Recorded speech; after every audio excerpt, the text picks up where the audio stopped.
For me, if it has melody and groove, and I'm talking about the entirety of music. Oh yeah. It has groove and melody. I'm all about it. Like progressive, for example, like fucking Dream Theater. Again, dude, I have they're all a huge insane respect musicians. for those all guys, of them. but there's not enough feeling in it, in my opinion. What up, nerds? Oh shit.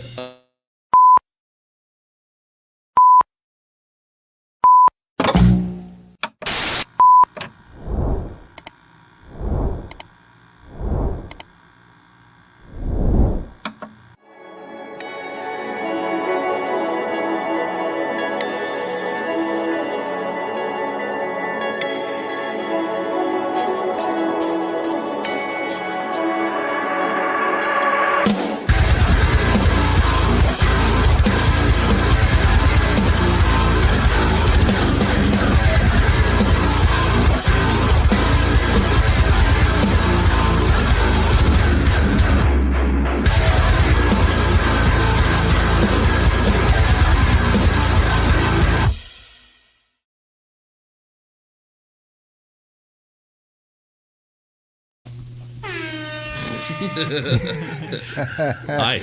How's your week been, buddy? Fucking great.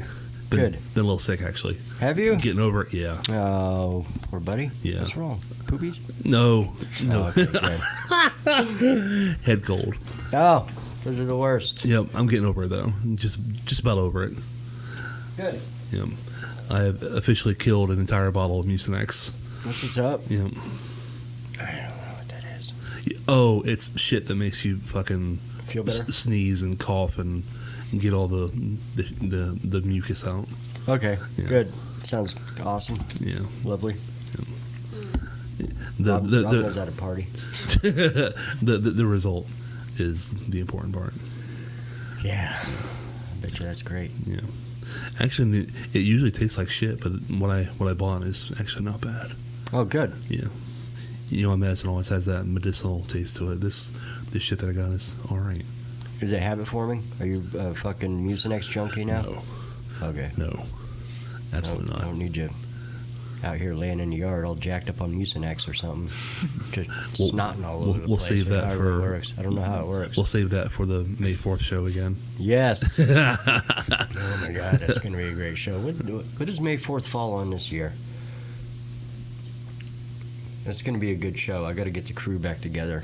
So we did a whole May 4th show last year, and this one right here was making drinks for everybody, and I just couldn't help myself. Yeah, we had they were crazy. little R2-D2s. We had Boba Fett's, Darth Vader's. Got wrecked. I'm glad I live here. I still almost didn't make it home. Anyways, we have some guests. Yeah. What's up? We have some guests in house. You guys want to tell us who you are, what do you do, and who you do it for? Yeah. We'll go. And why do you do it? Yeah. I'm Emily. I am the vocalist of Mutual Friends and the creator, along with Xavier here. What's up? As you said, I'm Xavier. I play guitar. And I do it for the hot moms. That's why I do it. Definitely. Single moms. Definitely. How's that working out for you? No. Keep on it, man. They're watching. They're out there. Trust me. My name's Chris. I'm the other guitarist, and couldn't think of a quippy answer. I'll just say I do it because I love it. There you go. So. There you go. And I'm Tyler. I play drums, and I do it because all the guitar spots were taken. So. Yep. There you go. So you play guitar also? Yeah, on the side. Not as well as these guys, though, obviously. He's pretty good, though. Thank you. Yeah. Yeah. I appreciate a drummer that's also a guitar player. Yeah. You know, We almost made him the bassist because he was so bad at guitar, but It's true. we were like, I guess you could do drums. well, I guess. All right. That's what you really want to do. So thanks for coming in, guys. Thank you. Thank you for having us. Fuck Yeah. yes. This is really cool. Awesome. Hey, before we get into it, I want to thank Kurt Black Tyrant Ants.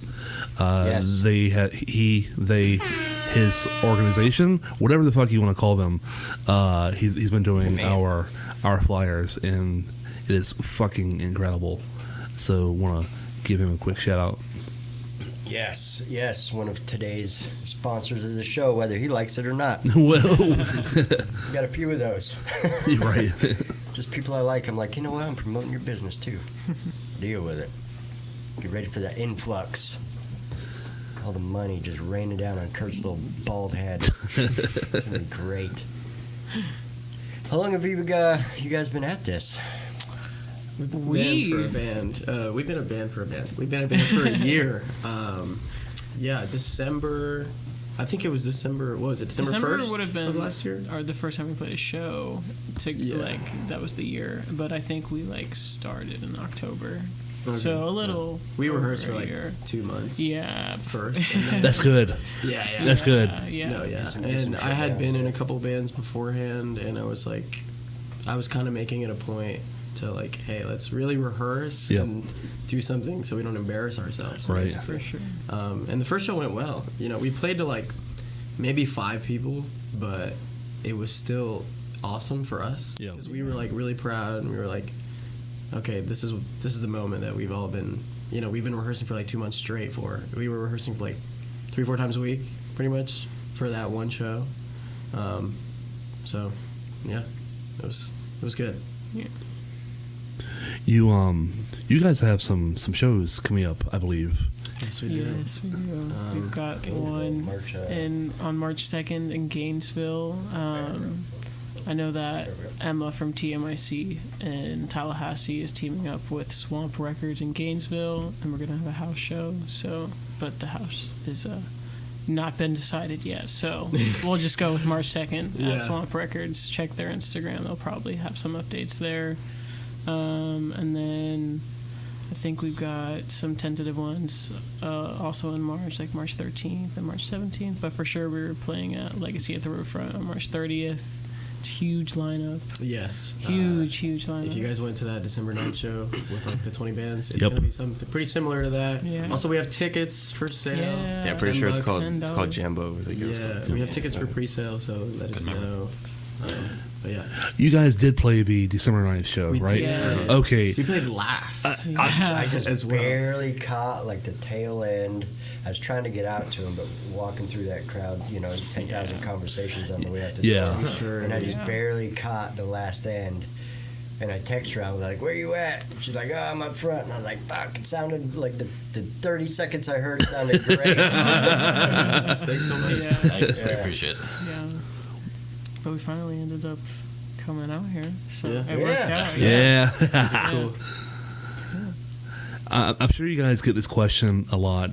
The name of the band, Mutual You can ask her, Friends. you can ask her. Yeah. I had I'm nothing to do with I'm it. dying to hear. Yeah, so originally the name had nothing to do with the concept of having a mutual friend at all. Okay. It does now, and I'll get to that. But originally, I thought it was cool, I guess would be the word to use. If someone was talking to their friend and they were like, "What are you doing tonight?"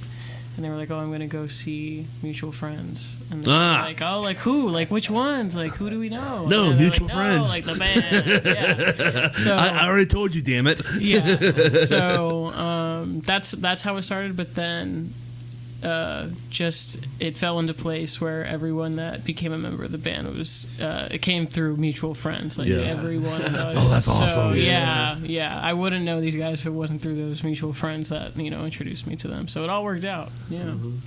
It's cool that there was an idea behind the band that actually kind of came to fruition. Yeah. I manifested it. Maybe. Yes. Yeah. How long have you been singing? I've been singing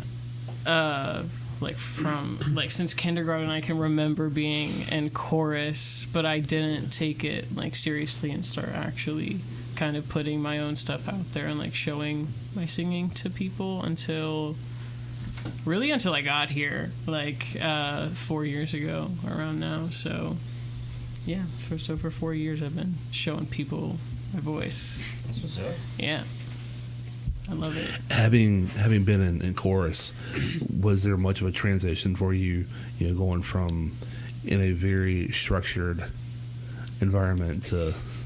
100%. I was also in an a cappella group, like more recently before, coming to Tallahassee, and that was like way more structured as well. So now that I get to do my own thing and I get to decide where the notes are and how I want to sing Exactly. it's so fun. I love it. Yeah. It's got to be very liberating. Of course. Yeah. Of course. 100%. Yeah.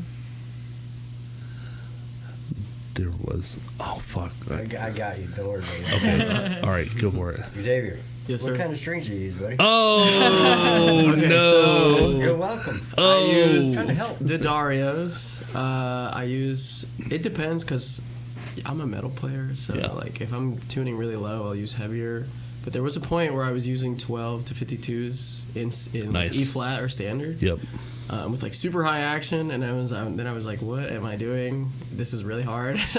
So now I'm using like just 11s Okay. in E flat for our band, and then we do some covers in like drop B. So for that I'm using like 11 to 56. So it still feels pretty light. Yeah. But I also like the feel of thicker strings, like not even just Absolutely. a tension thing, but Yep. just they're thicker. It's Yep. easier to hit notes and like chugging and like pinch harmonics, whatever. Absolutely. So I just like that thicker string, that thick tone, Yeah. if you will. So I'm assuming you're changing guitars whenever you. yeah. okay. I bring two guitars, one for like our main stuff, and then the heavier stuff or like the lower tune stuff. I'll just have a second one in the different tuning. So high action, hard to play, low tuning, thick strings. How long have you been? How long have you been a closet bass player? Pretty much my whole life. You can come out now. I It's didn't know it. acceptable, dude. Yeah, There's like 15 bands looking I to sign you wasn't. I wasn't up. ready to come out yet, but I guess I have to now. It's Put me in off the the record. spotlight. We do that. We do that stuff. Yeah. I've been playing guitar for quite some time myself. Yeah. And I only very recently, for the first time in my life, bought a fucking bass. And Yeah. bro, I'm having a lot of fucking fun. It's cool, man. Yeah. It's cool. Every time I watch like bass players, even in other bands, not even just in my band or whatever, I'm like, damn. People are like, especially non-musicians, they don't think it's like a hard instrument or right. anything. No, it is. Like, or you're just using 4 strings, you're just playing root notes. Oh. But no, they like make the song. Like, Yes. Especially in like production and stuff. Yes. If you take the bass out of the mix, Yes. especially for metal, it's gonna sound so thin. Your favorite band is gonna sound so small and so tiny. Like That is exactly what I have been experiencing. I'm dabbling and putting out my own stuff, and I recorded all the guitars, put in all the drums, Awesome. and everything sounded great. I'm Yeah. like, it's missing bass now. Yeah. and I put in the bass, and it's like the song sounds whole. Yeah. Now. Yeah. I'm Yeah. having a hell of a lot of fun, and my bass is like I paid like $120 for it. Of course. And it's the player. yeah, and it's a short scale. That's the term. It's Yeah, it's a short scale bass. But yeah, I'm having a lot of fun with That's it. cool, man. Yeah. Awesome. So we kind of touched on this earlier, and Yeah. and you kind of dabbled on it again, but I want to get back to you. What are your guys' influences? You first. All the things. Alice There's in a lot. Chains all the way. Yeah. That is my favorite Fuck band yes. of all time. So that's where the E flat comes in. Okay, I'm picking up what you're putting yeah, down. definitely E flat. And then that's honestly for me like Alice in Chains heavy, like and like Soundgarden, Audio Yeah. Just Slave, grunge, yeah, mainly. grunge Nice. for We're sure. trying to move yeah. into that grunge thing. Yeah. Fuck yes. Yeah.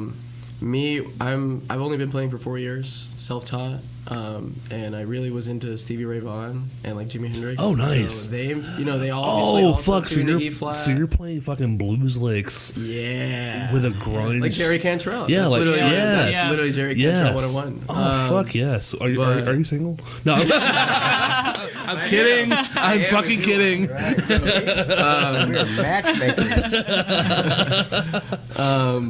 No, but in terms of my influences in terms of guitar playing, at least early influence, like soloing and improv is definitely like Stevie Ray, like those blues licks and stuff. But for like riffing and chugging, probably like Slipknot, some metalcore in there, like Under Oath, like post-hardcore, Chiodos, like that kind of stuff. Suicide Silence, because I really like deathcore. Oh, yeah. I just love deathcore. I don't Yeah. know, it's so cool. And I feel like every early 2000s deathcore band is like ripping off Slipknot riffs. If you like really A little bit. if you really listen A little to it, bit. you're like, I can see that. This is just like a really low-tuned Slipknot riff, like on a 7-string. Yeah. But yeah, I just really don't move past the 4th fret with those riffs. Yep. So, yeah, those are like my influences. And then I play a lot of pinch harmonics, which I got from Dime. Sure, I got sure. from Dimebag Darrell. Yep. So that's why. Nice. Yeah. I figured you would have said Zach Wild. Nah, See, I like Zach a little he's bit. very gratuitous Yeah. with the pinch harmonics. Yeah, he like plays it like every other note, if not every note. Yeah. I'm just like, I'm trying to be a little more tasteful with it. Exactly. But And I feel respect like his act, though. I feel like Dime was, for lack of, he used it for flavor. Oh, yeah. For taste. Oh, yeah. But yeah, Zach is like, it's every other goddamn note. It's like, come on, bro. Yeah. I know you can do them. Yeah, like we get it. Like we know. We hear him doing the fucking pinch harmonics on an acoustic. Yeah, All right, dude. man. All right. Yeah. Tone that down a little bit. All right, everybody. I want to hear what's your influences. My influences. Yeah, didn't mean to do this fucking one man show thing. No, it's okay. It's okay. No problem. Damn. Well, I started playing guitar about like maybe 7 or 8 years ago, but I didn't really start taking it serious until like literally a year ago. I grew up in South Florida, and I majority listened to like hip hop, rap, stuff like that. No Until I doubt. realized that it was really rock and hardcore metal music that I really enjoyed. Nice. It was definitely something that's what I was missing.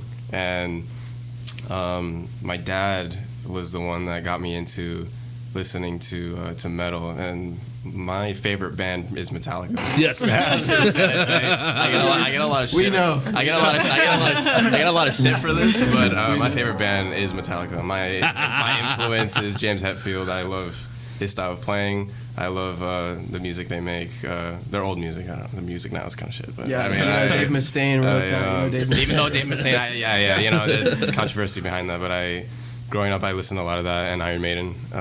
My dad got me into a lot of Maiden. I've seen maybe 4 or 5 Maiden shows, and they're Damn. amazing. Even to this day, they're still kicking it. So Yeah. But Iron Maiden, Metallica. I mean, I listen to some Guns N' Roses. Yeah, I mean, those are my influences for the most part. My current influences, I would say, are I've listened to a lot of Chiodos as well. They've been getting me. Basically, what I was saying was that being from South Florida. I'm sorry, a lot of what? Yeah, Chiodos. Just like They're a post-hardcore band. Yeah. From Okay. the early 2000s. Yeah. Like Okay. Screamo. So in other words, basically, like for music now, being in Tallahassee, I've been learning a lot of different bands that I'm kind of like behind on, and I really wish that I knew about. But I'm catching up now. Absolutely. So, Yeah, going from hip hop to metal, that's a hell of a jump. Oh, yeah. it is a jump. Yeah. I like I said, I dabbled a little bit, and I played guitar for a little bit, but I wanted to be like. I'm not gonna lie. I thought I wanted to be a rapper, but then I realized I wanted to do rock. Is that what's up with the tips? The tips, yeah, a little bit. And then I thought maybe I wanted to try something Linkin Park-ish, But then I realized that rock music was something that I just love. It's really it for me. Definitely. And so that your dad got you into rock music. Oh yeah. He's a metalhead. So Nice. Yeah. My first love was country. Like Oh, really? 90s country, Garth Brooks, Reba McEntire, Travis Tritt, Randy Travis. I mean, we could have a whole fucking 3-hour conversation on country music, but we're not going to. Yeah, you did an episode on that. It was a fucking snooze fest. It was terrible. I spent a full fucking week researching for this goddamn episode, and it just It's bombed. the least watched. Yep, it bombed. It was terrible. Yeah. Yeah. Anyways, the point I was making, my stepdad bought me the 4th Led Zeppelin album. Oh, yeah. And in that first fucking track, Black Dog. Yeah. I mean, I was like, Yeah. what the fuck is this? I think I'd probably heard Stairway passively, not really really paying any attention to it. But yeah, that first track, Black Dog, on the fourth Led Zeppelin CD, When the Levee Breaks, Going to California, Stairway, of course. Yeah. I was like, oh my god, I'm in love. Yeah, no, I hear that. Yeah. As far as guitarist influences, like I said, I'm kind of catching up now, and I think that I would have definitely have been a more improved guitar player if I have known about these guys. There's so many of them, like, guitar, just kind of like legends. And like I said, now is when I'm trying to catch up and be more into it. I've been listening to more. I've been listening to a little bit of Stevie Ray. Basically anything that he says, I'm getting Definitely getting into. That's one of the perks of being in a band. Yeah. Like your band members are just slide music your way, Exactly. and sometimes it hits, sometimes it doesn't. But again, that's the perk of being in a band. No, yeah, it's kind of why I got into a band, because I have put more time in 1 year than I have in the past 5. Damn. Because in 5, I was just in my bedroom. Really, I had a guitar, but I didn't even have an amp. And now I have equipment to be on a live stage. I have resources, and I have friends, and I have family to support me, and I have people that are really pushing me to do this. And it's more inspiring to be sitting down on the computer on YouTube and doing all this, all these different exercises, all these different things. It's a commitment, but I didn't realize that it was something that I really, really do enjoy now. It's not work; it's fun, in my opinion. You're talking about being late to it. I recently discovered Rocksmith. Oh, dude. It's fucking hard, though. I really had no idea what it was until very, very recently, and I was watching a professional YouTuber, and she played Rocksmith for the first time, and she fucking sucked. She totally bombed at it. At least stop using that word. Damn, I feel like a dumbass. What's Rocksmith? I've never heard of it. Okay. No, I don't know. It is kind of a video game. It's supposed to be an instructional, educational platform. I guess. I suppose it's one of those things where it literally teaches you how to play popular songs. They have a list of 7,000 something crazy songs, and you remember those fucking video games where they had the plastic guitars and you hit Guitar. Yeah, like Guitar. like Rock Band, but it's not that.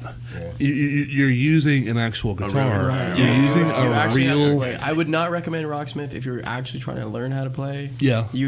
If you want to be good at it, you have to already know how to play the song. And you see, that was kind of my thought. I don't know if for a beginner, if it's something that I would recommend, but somebody like me, I've paid my dues. I think I can say that at this point. Just trying to pick up new shit and learn other people's stuff. It sounds like a fucking great time to me, assuming I can hang, which I probably won't be able to. It's basically like a tab book, but you're playing along with the song. Yeah. It's kind of like tabs. And apparently you can play with a microphone to your amp. Yeah. Or if you have a DAW, plug in through your DAW. Remember those CD trainers? Where you put a CD in it and it slows the CD down so you can learn the song? No. Yeah. No, I still got one of them motherfuckers. No shit. Yep. Wait, it slowed the CD down? Where the fuck have I been? But of course, it starts to sound ridiculous. Just change the pitch, right? Yeah. It's like Oh, lower pitch. yeah. So it slows the CD down a little bit so you can actually pick up what they're throwing down. Yeah. You slap some Primus in there, it doesn't even matter. It doesn't matter. You can slow it down to a crawl. It doesn't matter. It's what is he doing? It's not real. Yeah, I put on Jerry Was a Race Car Driver, just to fucking try it. And I was like, nope. No fucking no. That was one of I the am first Primus songs I nowhere near ready to try and play that shit. Yeah, it's ridiculous. Sorry, buddy. We just Yeah. totally. Oh no, We have not forgot about the drummer. No, we have not. Just because you're in the back, you're the drummer. I Insert guess drummer was joke. it. I started learning percussion when I got into my freshman year of high school. I don't think I got an actual drum set until I was able to prove to my mother that I could play drums And actually, we were talking about it earlier. You remember the game Rock Band 3? Yes. Yeah, I was able. What was it? I had the drum set from that. Okay. Yeah. So that's what I used to actually practice on. You're like, hey, Mom, watch this. And I invited my mom, and I played Bohemian Rhapsody on Expert. Oh, nice. And then I handed her the sticks. I said, "Okay, your turn." And then after she saw how hard it was, she's like, "Okay, we'll look into it." I'll show your ass, Mom. So then I was able to get my first drum set. It was a pretty shitty one it was a pretty shitty Amazon drum set, but I had that for a couple years, and then I worked and I was able to get a real Pearl kit, Pearl 5-piece sessions. That's the one I still play with today. But my inspirations that entire time were as I was teaching myself in the beginning, as well as learning percussion at school, but not really focused towards drum set. I loved Dave Grohl. Yes. He's taught himself everything. I actually read his book my senior year of high school. It's called The Storyteller. I'm not much into reading, but that was probably one of the best books I've ever read. He just talks about he didn't have a drum set and he couldn't afford lessons. Like the only lesson he ever had, they just told him he was holding the sticks backwards, and so he just stopped affording them. Perfect. But he used to practice on a pillow. And so that's why when he actually got into a real drum set, he broke so many sticks and drum heads because there's no rebound on the pillow. Hard. Yeah. So, and I think my second inspiration would definitely be Travis Barker, just because he, if you've ever seen some of his videos, he really started from a marching band context. Yeah. Like the way he plays marching snare is incredible, and I feel like he really breaks apart the drum set, sort of like a marching band standpoint. He'll play his polyrhythms, his blast beats, his punk rock beats are really complex when you break them down. So I think sort of combining what I've learned from watching both of them play, I've sort of learned how to play drums over the years. So definitely those are my inspirations. Oh, Yeah, wow. When So you, well said. being a drummer, when you go to shows, do you watch the drummer or do you watch? Oh, for sure. Do you? I think maybe it's not fair to the rest of the band. I always love to see how these different drummers play because not all of them are self-taught. Some of them have lessons like what was that one band, Primusi? Like, their drummer, she is fantastic. I think I've been playing. I can't remember if it was 9 or 19 years, but they're a Primus cover band, so she's just fantastic. She teaches lessons too. Yeah. But she's not self-taught, but just getting to watch her technique compared to my own. There was another drummer who played, he was a righty, but he played left-handed. So it's just like, I love talking to these drummers and watching them and see how they play and like what works, what doesn't, because, that's how I've gotten to where I am at this point. Dave Grohl and Travis Barker at one point in time were not professionals, so I feel like if every drummer should just be watching how other people play just to see what works, what doesn't, what you can use for yourself. I feel like that's how any of us could get better as musicians. Yeah, I was just going to say, me as a guitar player, we're so obsessed with ourselves that we watch other guitarists, and I'm like, same thing that you guys asked me. Hey, what strings do you use? What amp are you using? Yeah. How much? How long have you been playing? Where's your action at? How low do you use your strap? Like, what picks do you use? Like, stupid shit like that. Because we think just because this guy sounds really good, it would work for us. It doesn't always. No, no, almost never. And people are always like, yeah, tone is in the hands. I definitely agree to that because, you and I could be playing the exact same rig. I'll give you my guitar. Yeah. And it's gonna sound like you Yeah. playing through my rig. Absolutely. My rig right now, my main sound is like a metal zone as a preamp, Yep. and then I'm boosting it. Sure. So it's like, not the best, but it works for the rock stuff. It's like lower gain. As long as you're scooping your mids. Yeah, exactly. Mids all the way Yeah. out, all the way out. No mids, We don't need all those treble, fucking- all yeah. bass. Yeah. Bass players call that the funk face. We take the EQ on our amp and we just go. Yeah. Okay. No shit. Yep. Bring up the highs, scoop the mids, bring up the lows. Huh. The funk face. Huh. See, Okay. as a bass player, I always watch the drummer. For some reason, I'm just fascinated with drummers because that shit looks hard. I'll walk up and I'll look at the bass player and I'll give him a scowl if I like what he's doing. Yeah. You always got to give him the metal. stank face. You're like, Yeah, oh, that yeah. was Yeah, Yeah. give him a little bit tight. of bass stank face, and then I just lock onto the drummer like, look at this freak. Yeah.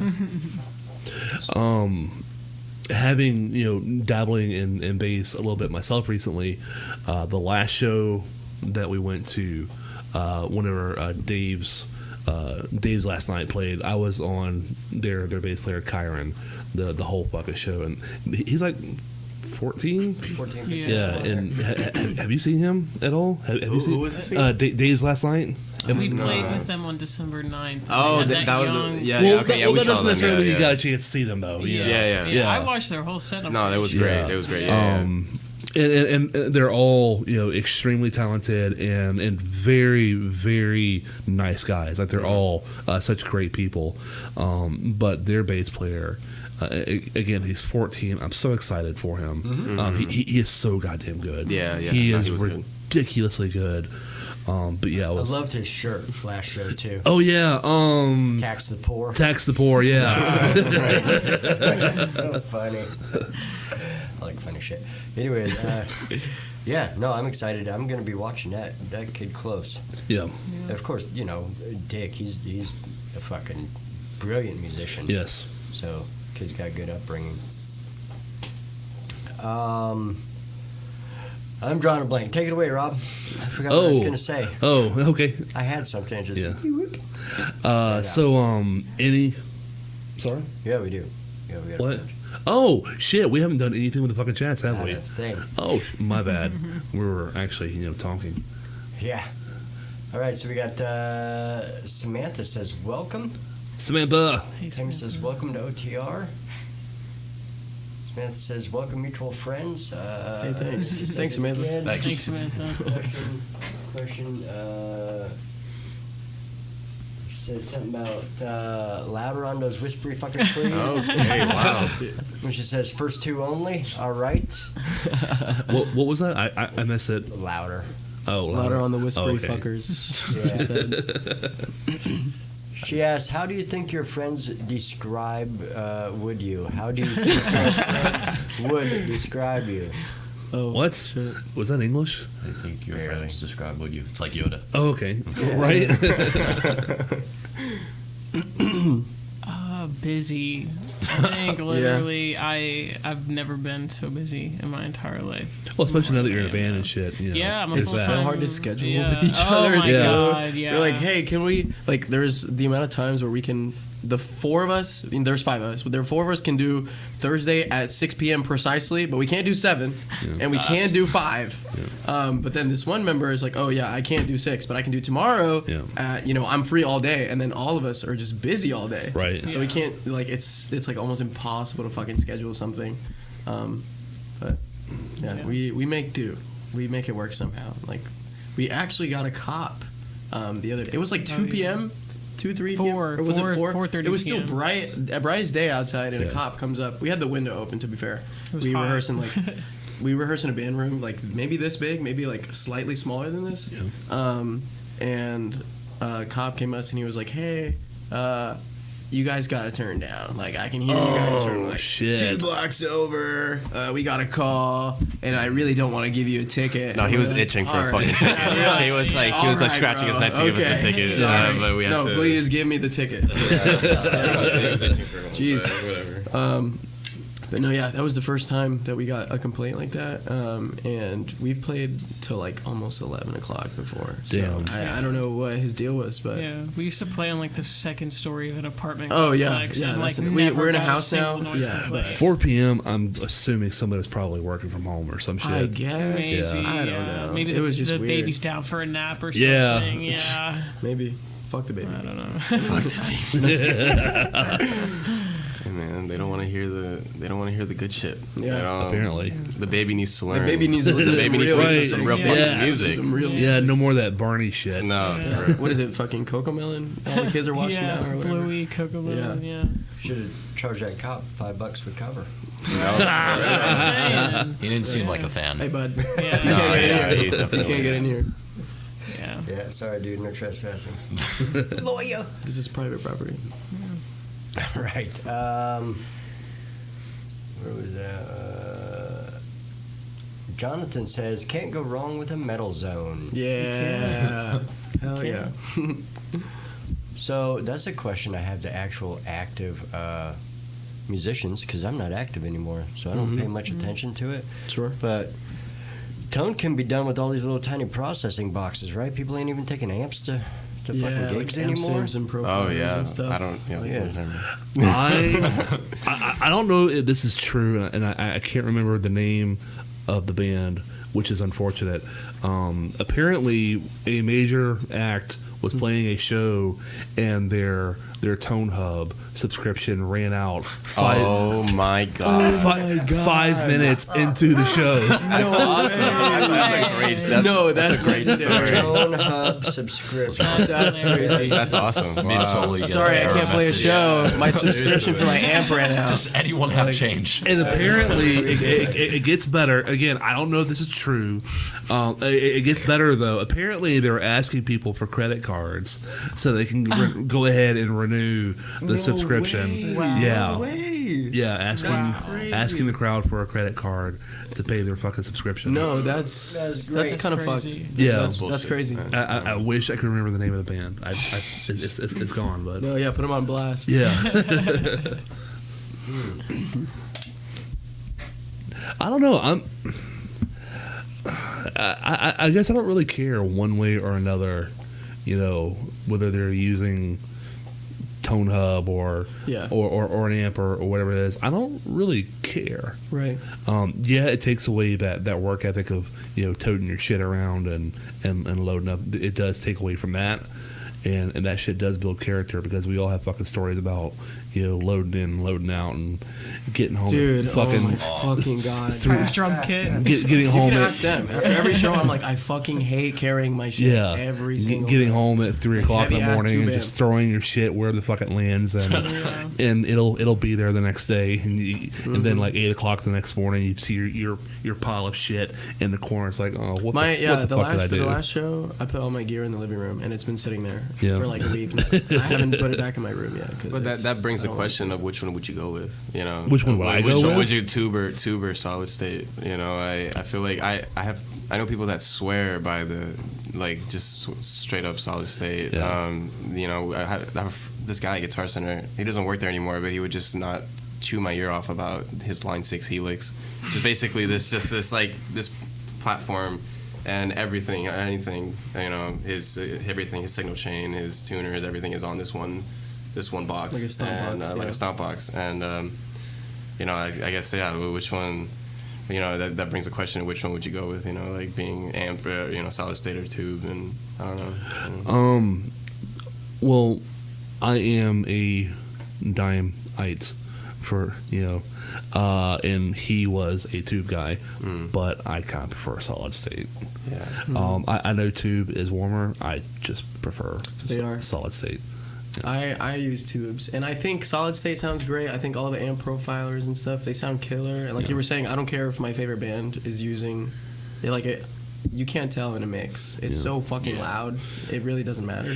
And that's the thing, whatever equipment you use, Right. If it sounds like what the song sounds whenever like, it comes down to it, yeah. If it sounds good. Now, if you're recording an album, Right. that's a different conversation. Absolutely. But in Absolutely. a live setting, yeah, I'd probably do solid state. A song won't sound the same in the studio if you don't have the tubes humming in the background. Sure. Yeah, I know, right? So, what was that? What'd you say? Yeah, we got a few answers. Okay, cool. In the chats. 3 tube heads. Jeff, shout out Jeff. 3 tube heads. Wow. Yeah. Yeah, Gibson threw a Marshall right there. Yeah. I know that. You got Buck Lemons. The Buck. answer is tube. Sure. Also correct answer. I agree. Yes. That's right. Tubes all the way. Tubes all the way. Shout out Buck. And I also am a tube guy. Ampeg SVT Pro 2, all tube head. I'm not surprised that there are tube heads for amps, but I'm going to be honest with you, until you said that, I didn't really know that. Wait, what? Say that again? I said I'm not surprised that there are tube heads for bass amps. Oh. But yeah, until you said that, I had no idea. Yeah. Wow.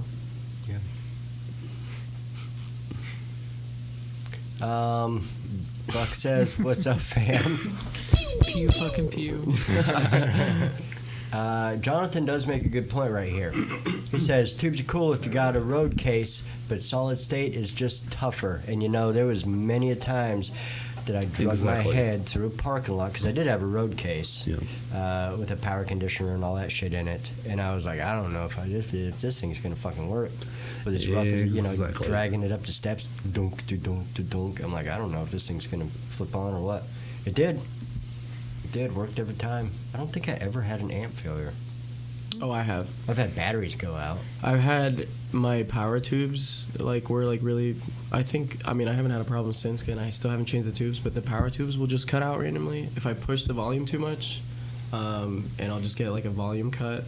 And all I would do was unplug my 1/4 inch and plug it back in, and it fixed the problem. Yeah. So, and it hasn't done it since. So, I'm still using it. I've had gear fall on me mid-show. I've had guitar strings break. I've had my amp cut out completely, mid-song. I'm a bit superstitious with the girl, everything. Tighten everything before we play, especially if it's one of the backline kits. I will go over everything. Yeah, because I've had. That's why I insist on bringing my own gear. Yeah, I don't mind letting someone borrow my stuff if something of theirs broke down, but bring your own gear, dude. Yeah, drums, I have my preferences, but especially with this community, with everyone willing to backline. I backlined for one of the shows. Right. It's also really weird. Sometimes I'll see some of the other bands we've played with, from that one show where I backlined the set, pop up. I'll be like, why is my drum set up there? I definitely prefer playing my own kit, but it definitely saves a lot of time with someone else backlining. Yeah, no, I know. I know a bassist that never brings his amp. Even he has one, and it works perfectly fine. But he always insists on backlining. No, using someone else's. I don't blame him. Fuck that. That thing's heavy. Yeah. Dude, my speakers are 173 pounds. Sure. That's true. Yeah. I guess, yeah. Fuck that. Do you have a 412 or something? Is that right? 810. Oh, okay. I was super fortunate at one point. I was running an amp through one of those fucking rent to own outfits, and I couldn't actually pay for my shit, and so my shit got repossessed. Oh no! A couple days before I had a show, and shout out to Jay Daniel. Haven't forgot about that shit. He let me borrow his amp for the show. Cool. Yeah. Hell yeah. Good dude. Oh, so being a singer, you ever get germophobic about using somebody else's mic? Hey. Wow. You see him coughing on some shit or something? I'm not gonna lie, 100%. One time after a show, I got a cold sore on my lip, and I was like, "This is 100% because of whoever's germs were on that microphone that night." And it's not fun. It's not fun at all. On that note, I wouldn't recommend getting too close to these mics. Have you ever replaced the? No. I replace them every show, like a set of rubber gloves, baby. Do you really? Fuck no.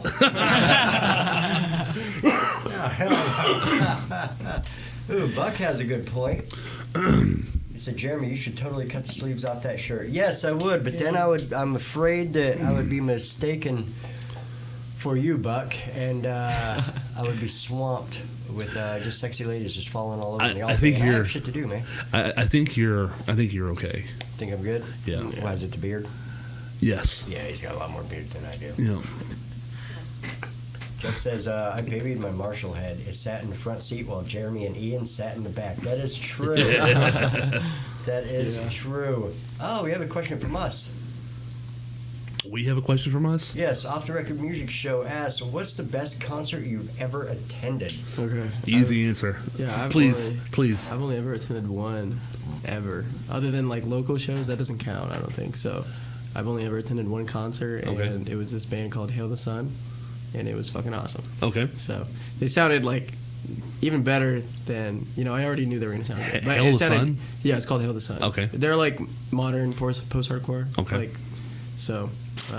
But yeah, great band. Where was this? This was in Georgia, a little venue called Masquerade.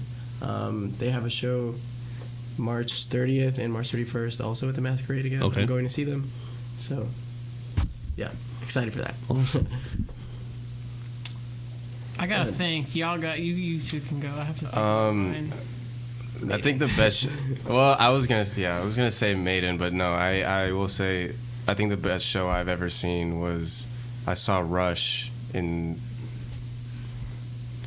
I don't remember what year. I was very young though, but I can tell you it was the best. It was the best show I've ever seen because I remember it was really quite. I don't know. It was really crazy feeling. I don't know. I was that young and I was able to see a band like this. And at the time, I didn't really know how important this band was. And but it was my dad that brought me to this show, and it was like, it was I don't know how to explain the scene. The scene was really great. It was like Pink Floyd has great shows. It was like a light and like the light, show? yeah. I'm like a loss of words here, but like sure. Not only obviously the music was great, but it was the theatrics of Yes. being at a Rush show. That's crazy. Seeing Rush was awesome, and Maiden's great. And that's why we call these shows. Mm-hmm. We're not just going to go see a band stand and stand in one place and look down at their guitar the whole time. Mm-hmm. We want a fucking show, man. Yeah. Rush definitely. They are on stage and they just look. Alex Lifeson just looks like he just loves what he does, and he's just sitting there. And again, it's just something that I just knew watching him, and then watching also the guitarists from Maiden. These are things that this is what I want to do. This is who I want to be. And they have 3 guitarists. If I'm Now not they mistaken. do, yeah. I guess Adrian Smith left, I think, for some time. Then they got this new guitarist, and then he came back, and then now they have 3 of them. They're all 3 pretty great. Yeah. The new one is like twists his guitar around his neck and it's like throws it in the air and shit. So it's fun. Showman. Very showman. exactly. Yeah. But yeah, what do you think? I think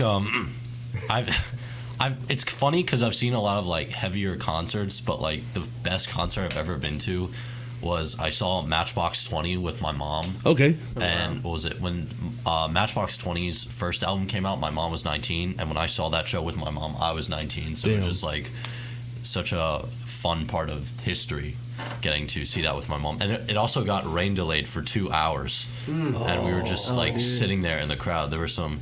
I think at one point, someone just handed my mom a White Claw, and she was like, "Can you hold this for a sec?" I don't remember if she ever came back, so my mom was just holding White Claw there.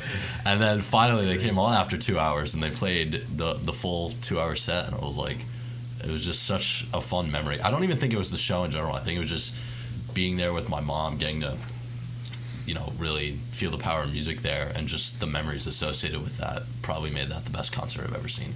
Definitely. Yeah. Fuck yeah. How about the worst? The worst? Whoa. Okay. Oh, I'm sorry. I apologize. Oh no, it's okay. Oh, yeah, it's yeah. okay. No, I apologize. No, it's Emily. okay. It's okay. You gotta go. You gotta go. That's the deal. I was thinking about 2, and one of them's local, but the first one, it was good for a lot of reasons, and I think it was the best one that I've gone to for a lot of reasons. I don't really listen to them anymore, but it's a band called the Backseat Lovers.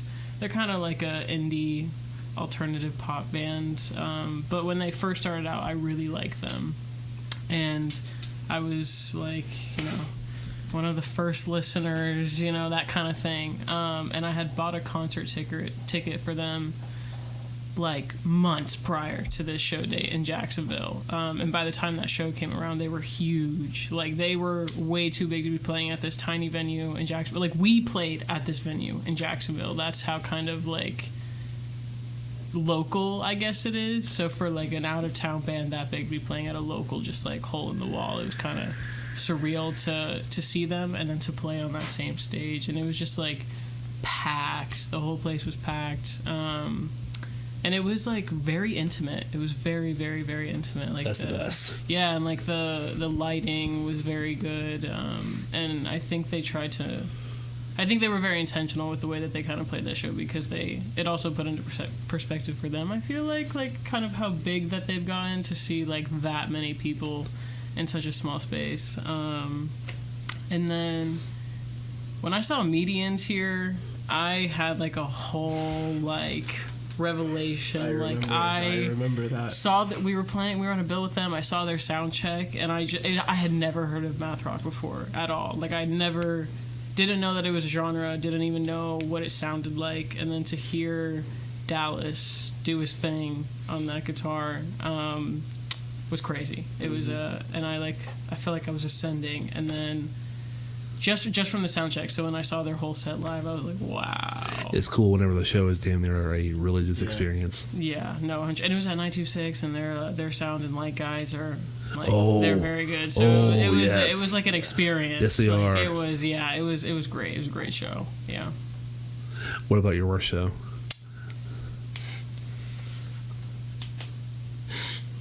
The one we played, probably. Our worst, probably one of our shows, either the second one at Rosebud. Oh yeah, it wasn't like. Yeah, what happened? So it was this. I love this venue. It's a big house, if you can even call it a venue. I mean, it's basically a venue because how big it is. Shout out Irish Circle. Yeah. But one thing is, it got shut down.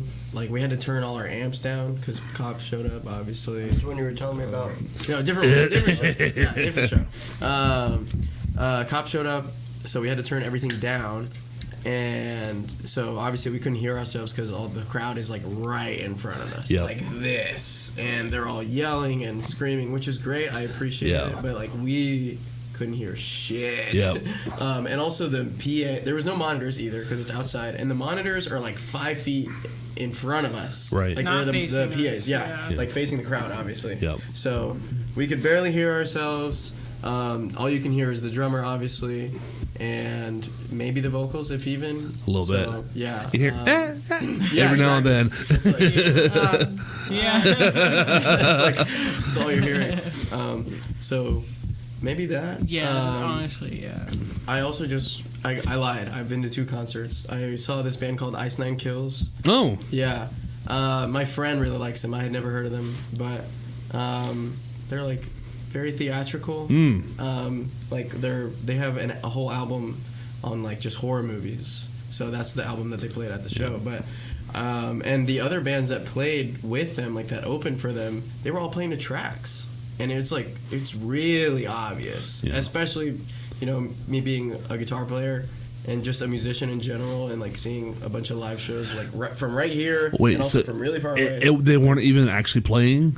No, the opening act wasn't. The singer, she was also like lip syncing everything. Like you can tell, like she would move the mic away, but the song is still going. Like she's still singing, holding out a note, and like right. Backing tracks. Yeah, I know. All right. Like it was, and then there was this other band called Avatar. They played everything. Oh, they were awesome. they are so good. They're so fucking good. Yes. And their stage presence is insane. All 4 of them. I haven't Or all seen 5 them, whatever. but They're Jesus awesome. Christ.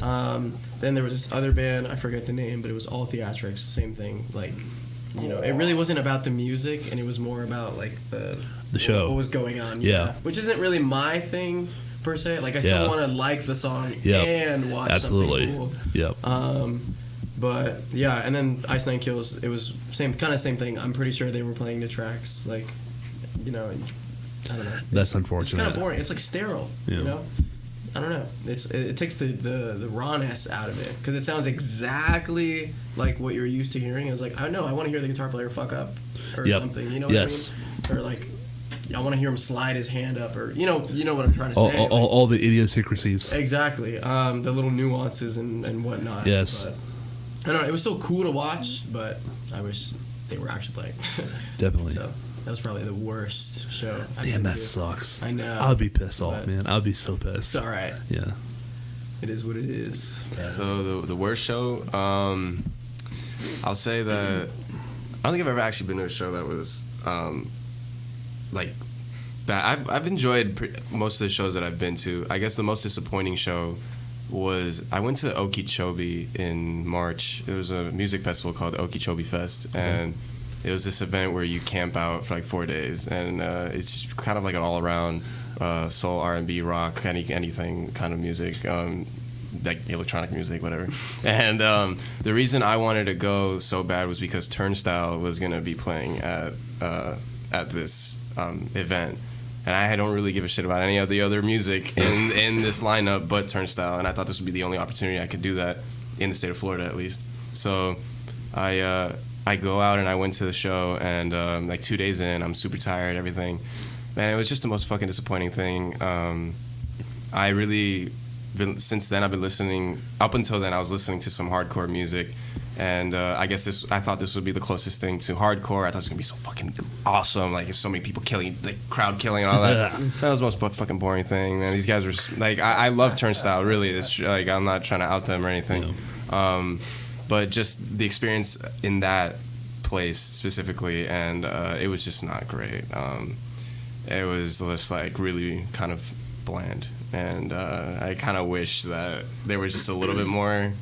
I don't know, but you know, I would love to try to see it like some real hardcore. Not that they're not, but I would like to see an actual hardcore show where there's people like really getting into it and really like you know. Getting, like, not just moshing, but like really trying to enjoy like the hardcore music. Everybody there was just kind of really high and not really like there. So it's like the closest that I've gotten to hardcore, I got to see Hatebreed. Oh, dude! At Wow. one point. So jealous. I'm jealous too. That's crazy. Unfortunately, I was way back in the back. I just got to the fucking venue as they were going on, and I just couldn't make my way up to the front. And but I was also kind of elevated. It's at the House of Blues in Orlando. Oh, dude. Yeah, great venue.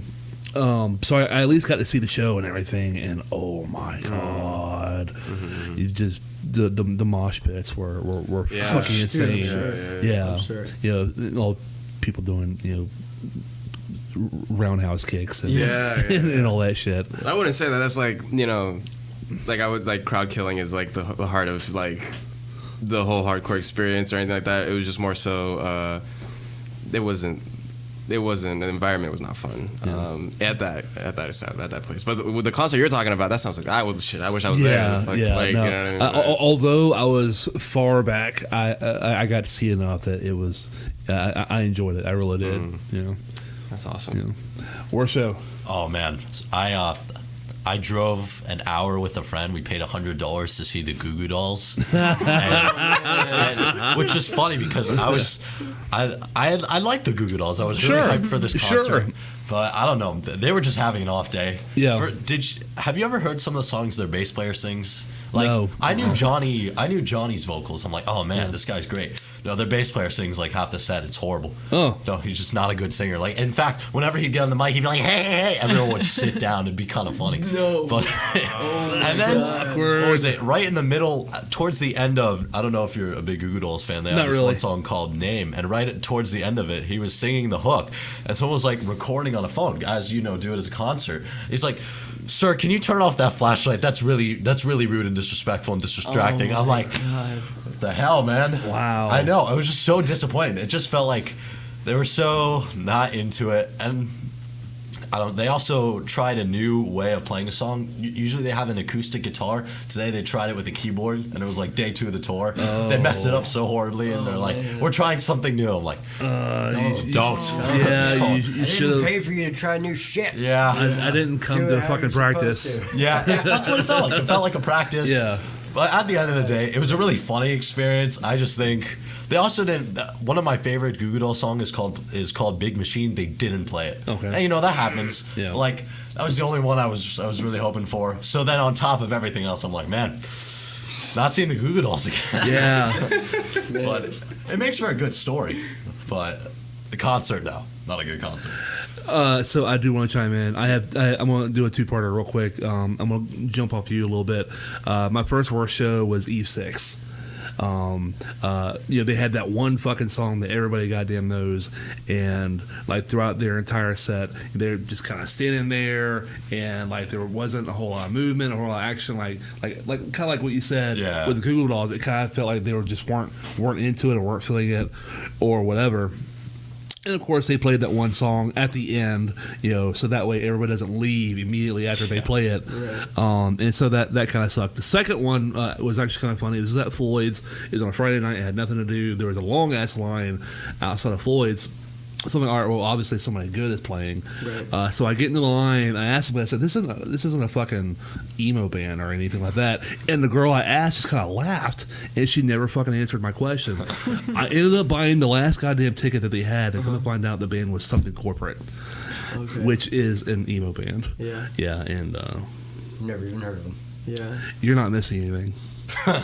They're called something corporate, and you are not missing a goddamn thing. Corporate rock, corporate emo. Oh, no, it's just like this overly fucking emotional crybaby, Why they say Like that? like the typical "she left me." that kind of I shit. still think about you. That kind of shit. But yeah, I hate you remember you. that show, right? I will never forget it. See, that's what I'm saying. I feel like it's the best and the worst shows you tend Yes, to remember. 'Cause absolutely. They both make great stories. It's the ones in the middle that are like, yeah, I saw this band, but it's the ones where like, no, he dissed someone in the crowd. Yes. Yeah, that's My best show, I got to see Dime a few months before he died. wow. It was The Haunted. Oh god, the band from fucking Boston, long fucking dreads, Shadow Soul. Okay. It was The Haunted, Shadow Soul, and Damage Plan. Oh, dude. And whenever Damage Plan came on, they were just fucking throwing shots out into the fucking crowd, and I mean, opening up beers and fucking pouring That it sounds like on Dime, everybody. yeah. I mean, it was sin. It was fucking sin all over the goddamn place, and it was amazing. I got to hang out with Dime after the show, and yeah, I still, it still kind of sucks, but Yeah, dude.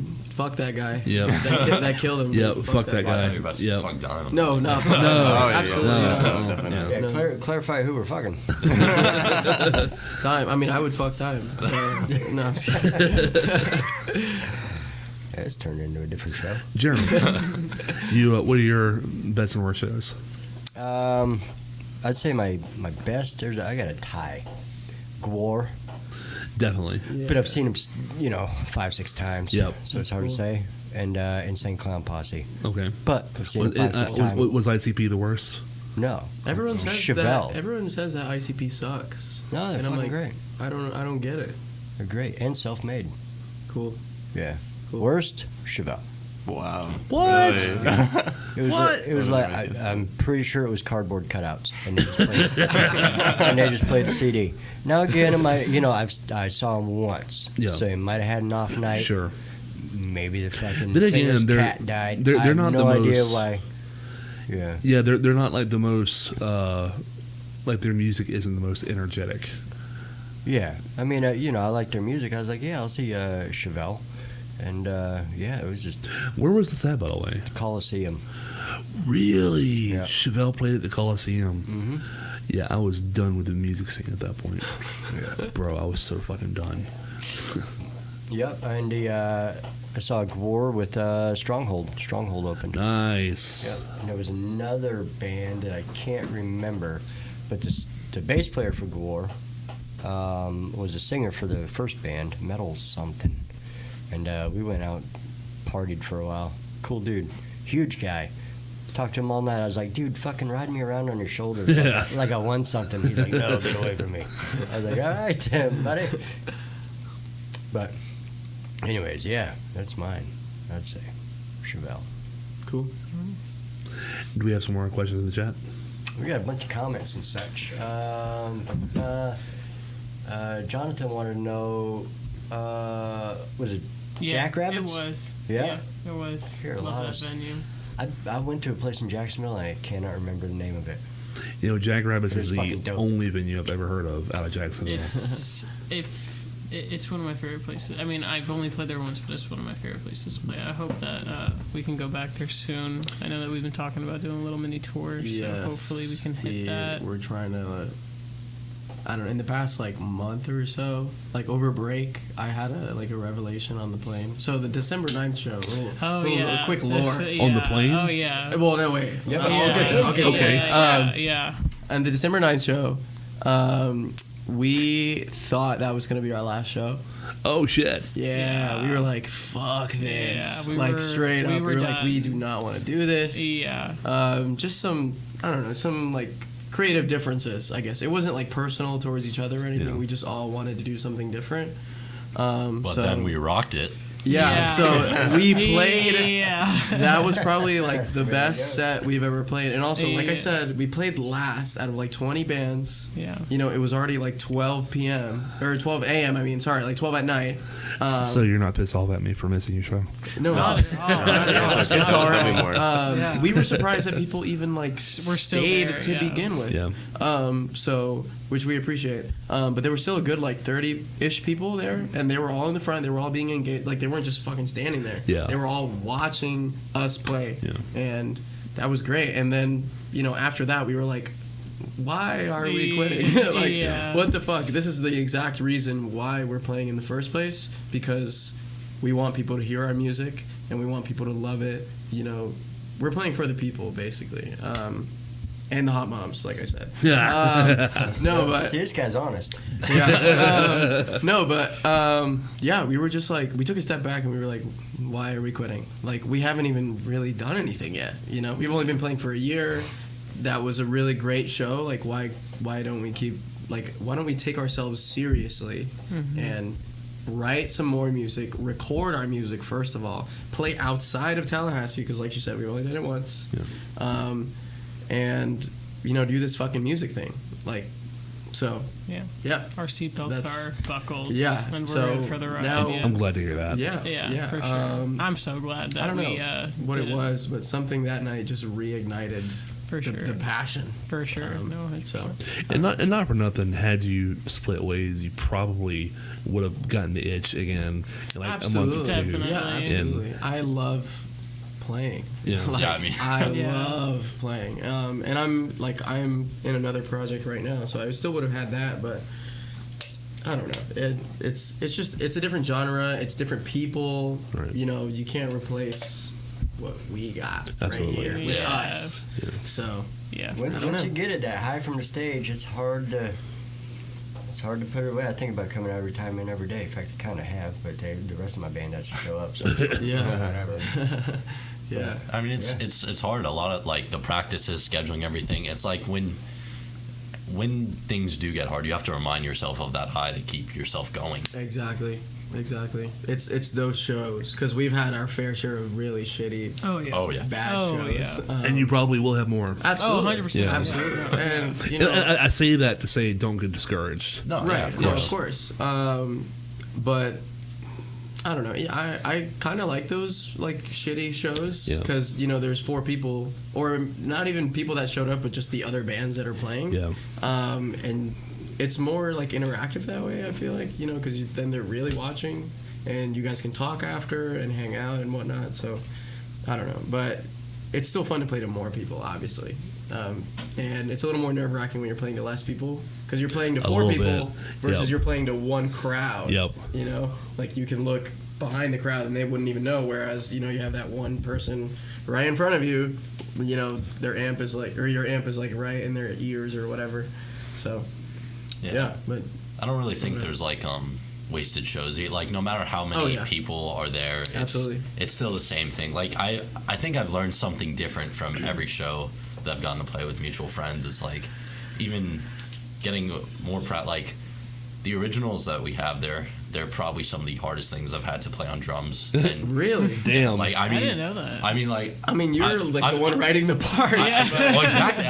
You guys inspire me to like write stuff that I like. Fuck yeah. I mean, I've also been in a lot of bands. I think this is like Yeah. the 7th band I've gotten in since coming to Tallahassee, but just the genre and style that we play it in, it just inspires me to try to write stuff I'm not even sure if I can play, but just getting to play these songs is amazing. Yeah. Yeah. No. Sure.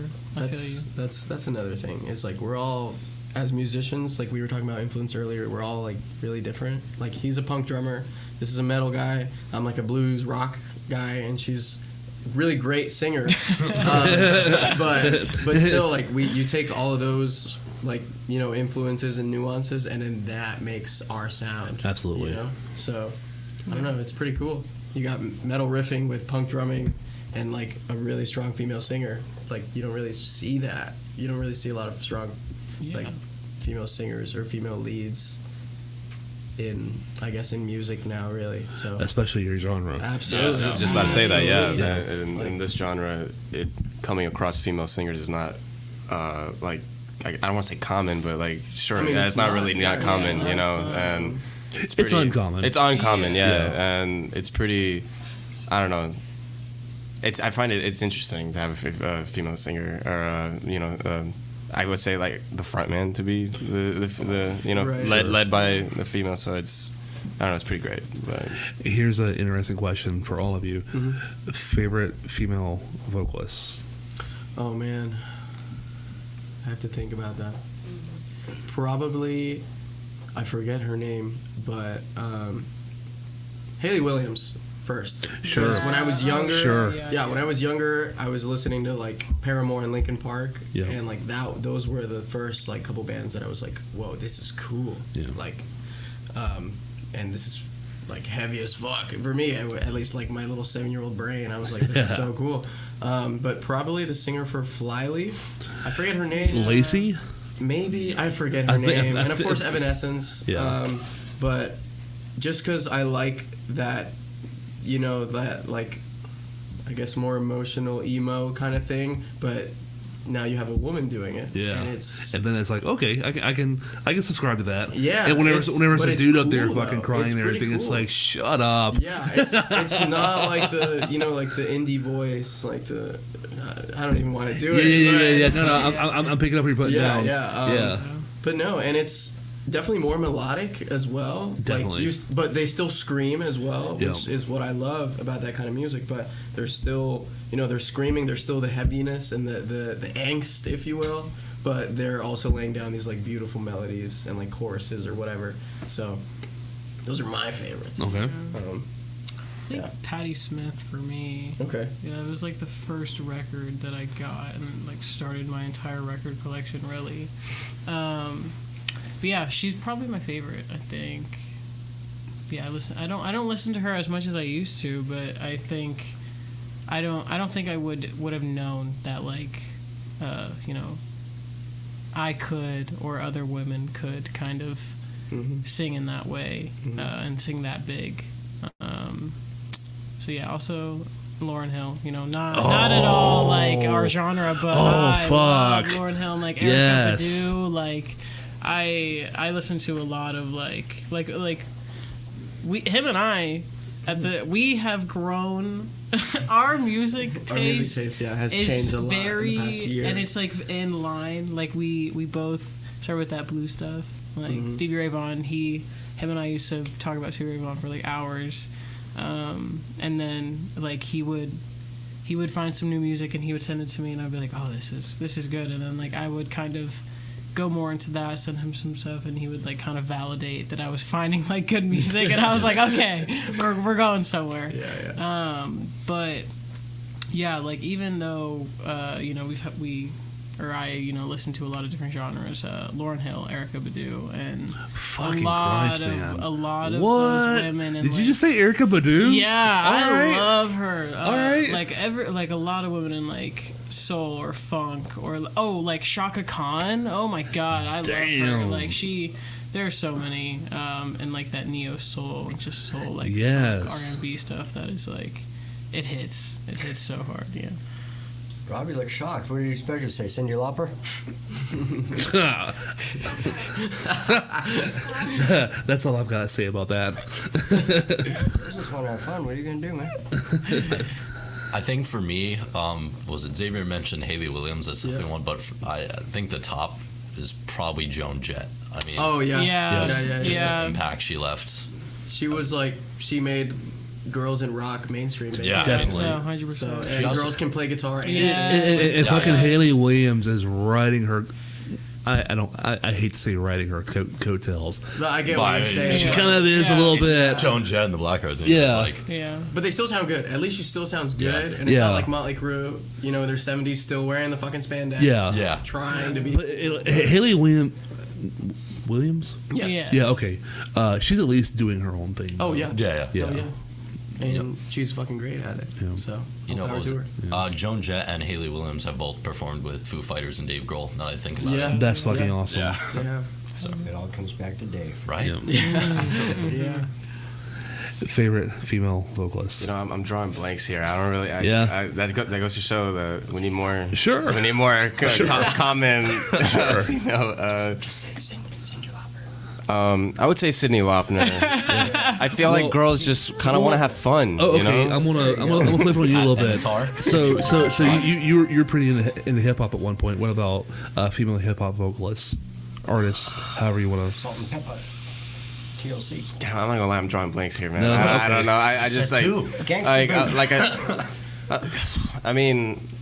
These guys really said the ones that come to my head. These guys really said it. Like Stevie Nicks, yeah. I've been listening to. Just came up on my Spotify. Diana Ross. Love Hangover by Diana Ross. Yeah, is my favorite Diana song. Ross. I've been listening to. But other than that, man, I don't know. I'm drawing a blank here. No worries. Doja Cat. No, hell no. I don't like Doja Cat. No. Flo Milli though. Phoebe Bridges, I like. Oh, actually, yes. Phoebe Bridges. So I used to, before I was listening to metal and shit, I was listening to like Phoebe Bridgers and like Boy Genius, that like Likewise. really Yeah, soft Phoebe Bridges. singer, Yeah. songwriter, like indie shit, and it's like really good. Like it's really. That good. was the They're all- music that I like first started before I Yeah. started a band. When it was just me and my guitar. That Yeah. was like all I was writing, and I think I still have like one song on SoundCloud that's kind of in line with like that genre. Is it, It's Red Light, yeah. Yeah, that's my Yeah, baby it's a song. really good song. Yeah. I think I was listening to Mitski. Was that? Oh, Mitski, Mitski. yeah. I was. Yeah. Mitski sounded really good. I like Spotify. Really is great, and like all these music platforms because it's like shuffles the things that you're into, and I've been listening to a lot of that, like Mitski. Ooh, Claro. Claro, Oh, I was like, Claro. Yeah, now it's Claro. all kind of coming to me. Claro. Yeah. Maggie Rogers. Yeah. But as far as grunge and harder rock, we need more. Oh, Need Kitty, more. the singer We for need more. Kitty. Kitty, yes. All female band. Fallon, And I think is her name. I have no I idea, could- but they fucking rock. Yes. They're also really good. They opened for Slipknot back in the 90s and like early 2000s. That was cool. Alexis, Straight Line Stitch. Kitty came up on a fucking YouTube video Yeah. on my feed recently. Yeah. Something dealing with the journey of their band. I've been meaning to watch that for fucking days now. I I'll have to check it out. I haven't need to heard remember to watch that. I'll have to check Yeah, it out. it's like a 20 minute video. I'm like always watching music shit, like all the time. Yeah. Whether if I'm not listening to music, I'm watching like music Yes. documentary, like researching my favorite band and like what gear they use, how they are as people, where they live, whatever, that kind of shit. Because I like knowing about, like, not even in a gatekeepy kind of way, but like I just like knowing about where the bands that I love started, Absolutely. and where they came from, because it makes me respect them more, like especially with the grunge movement. Especially in the Seattle. 90s, like they were all like, poor, just like your average Joe, versus in the 80s it was all about being rock stars and famous and looking like super crazy. Just speaking to grunge, the grunge era, the only female vocalist that comes to my mind, and I can't think of her name, L7. Okay. I can't remember the name of any of the band members, but that like actual grunge, that's the only one I can think of. Shit list. Courtney. Oh, fuck! yeah. Oh fuck! Yeah. Courtney fucking Love. Yeah, no, you can't. Married to the man himself. Of course. Yeah. Totally did it. No, I think so as well. I'm with you saying. on that. Jeremy, favorite female vocalist. I don't know her name. Cyndi Lauper. That is You're the not one keep Cyndi mentioning Lauper. her. I don't know. Thank you. She's my favorite hardcore female vocalist. Yeah. Yes. I can attest to that. No, I can't. I don't know her name, but the chick from Hillbilly Moon Explosion. I've Never Obscure. heard of her. I've never heard That's of her. super Never- obscure. yeah, it's kind of a rockabilly thing. You've been on a rockabilly kick here recently. Well, I mean, I'm a hot rod guy. Yeah. That's what I do. Hot rods and motorcycles, so it kind of ties in with that. Yeah. What was the name again? We'll have to check that out on the Hillbilly Moon Explosion. Hillbilly Sounds like they Moon. like typed that. It's like a name generator. Yeah. Ariel? Sounds right, yeah. Wow. Cool. And I got turned on to them because I listened to Demented Go, and Sparky did a lot of Sparky, the singer for Demented Go, talking about rough. Rough son of a bitch. Yeah. Switzerland. Oh, look at that. Wow. There you go. There you go. You could have seen him.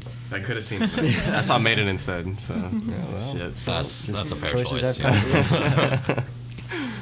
But Yeah. what was there a question? I'm sorry. Did somebody asked? No. Okay. No, There was like okay. We do have a very, very short highlight clip of some mutual friends. Yes. Yes, let's watch that. Yeah. Ready for that? Yeah. I hope we sound good. Me too. All right. Yes, this is all live footage, so blame it on the Blame it on the sound guy. camera. In 3, 2.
Jeremy.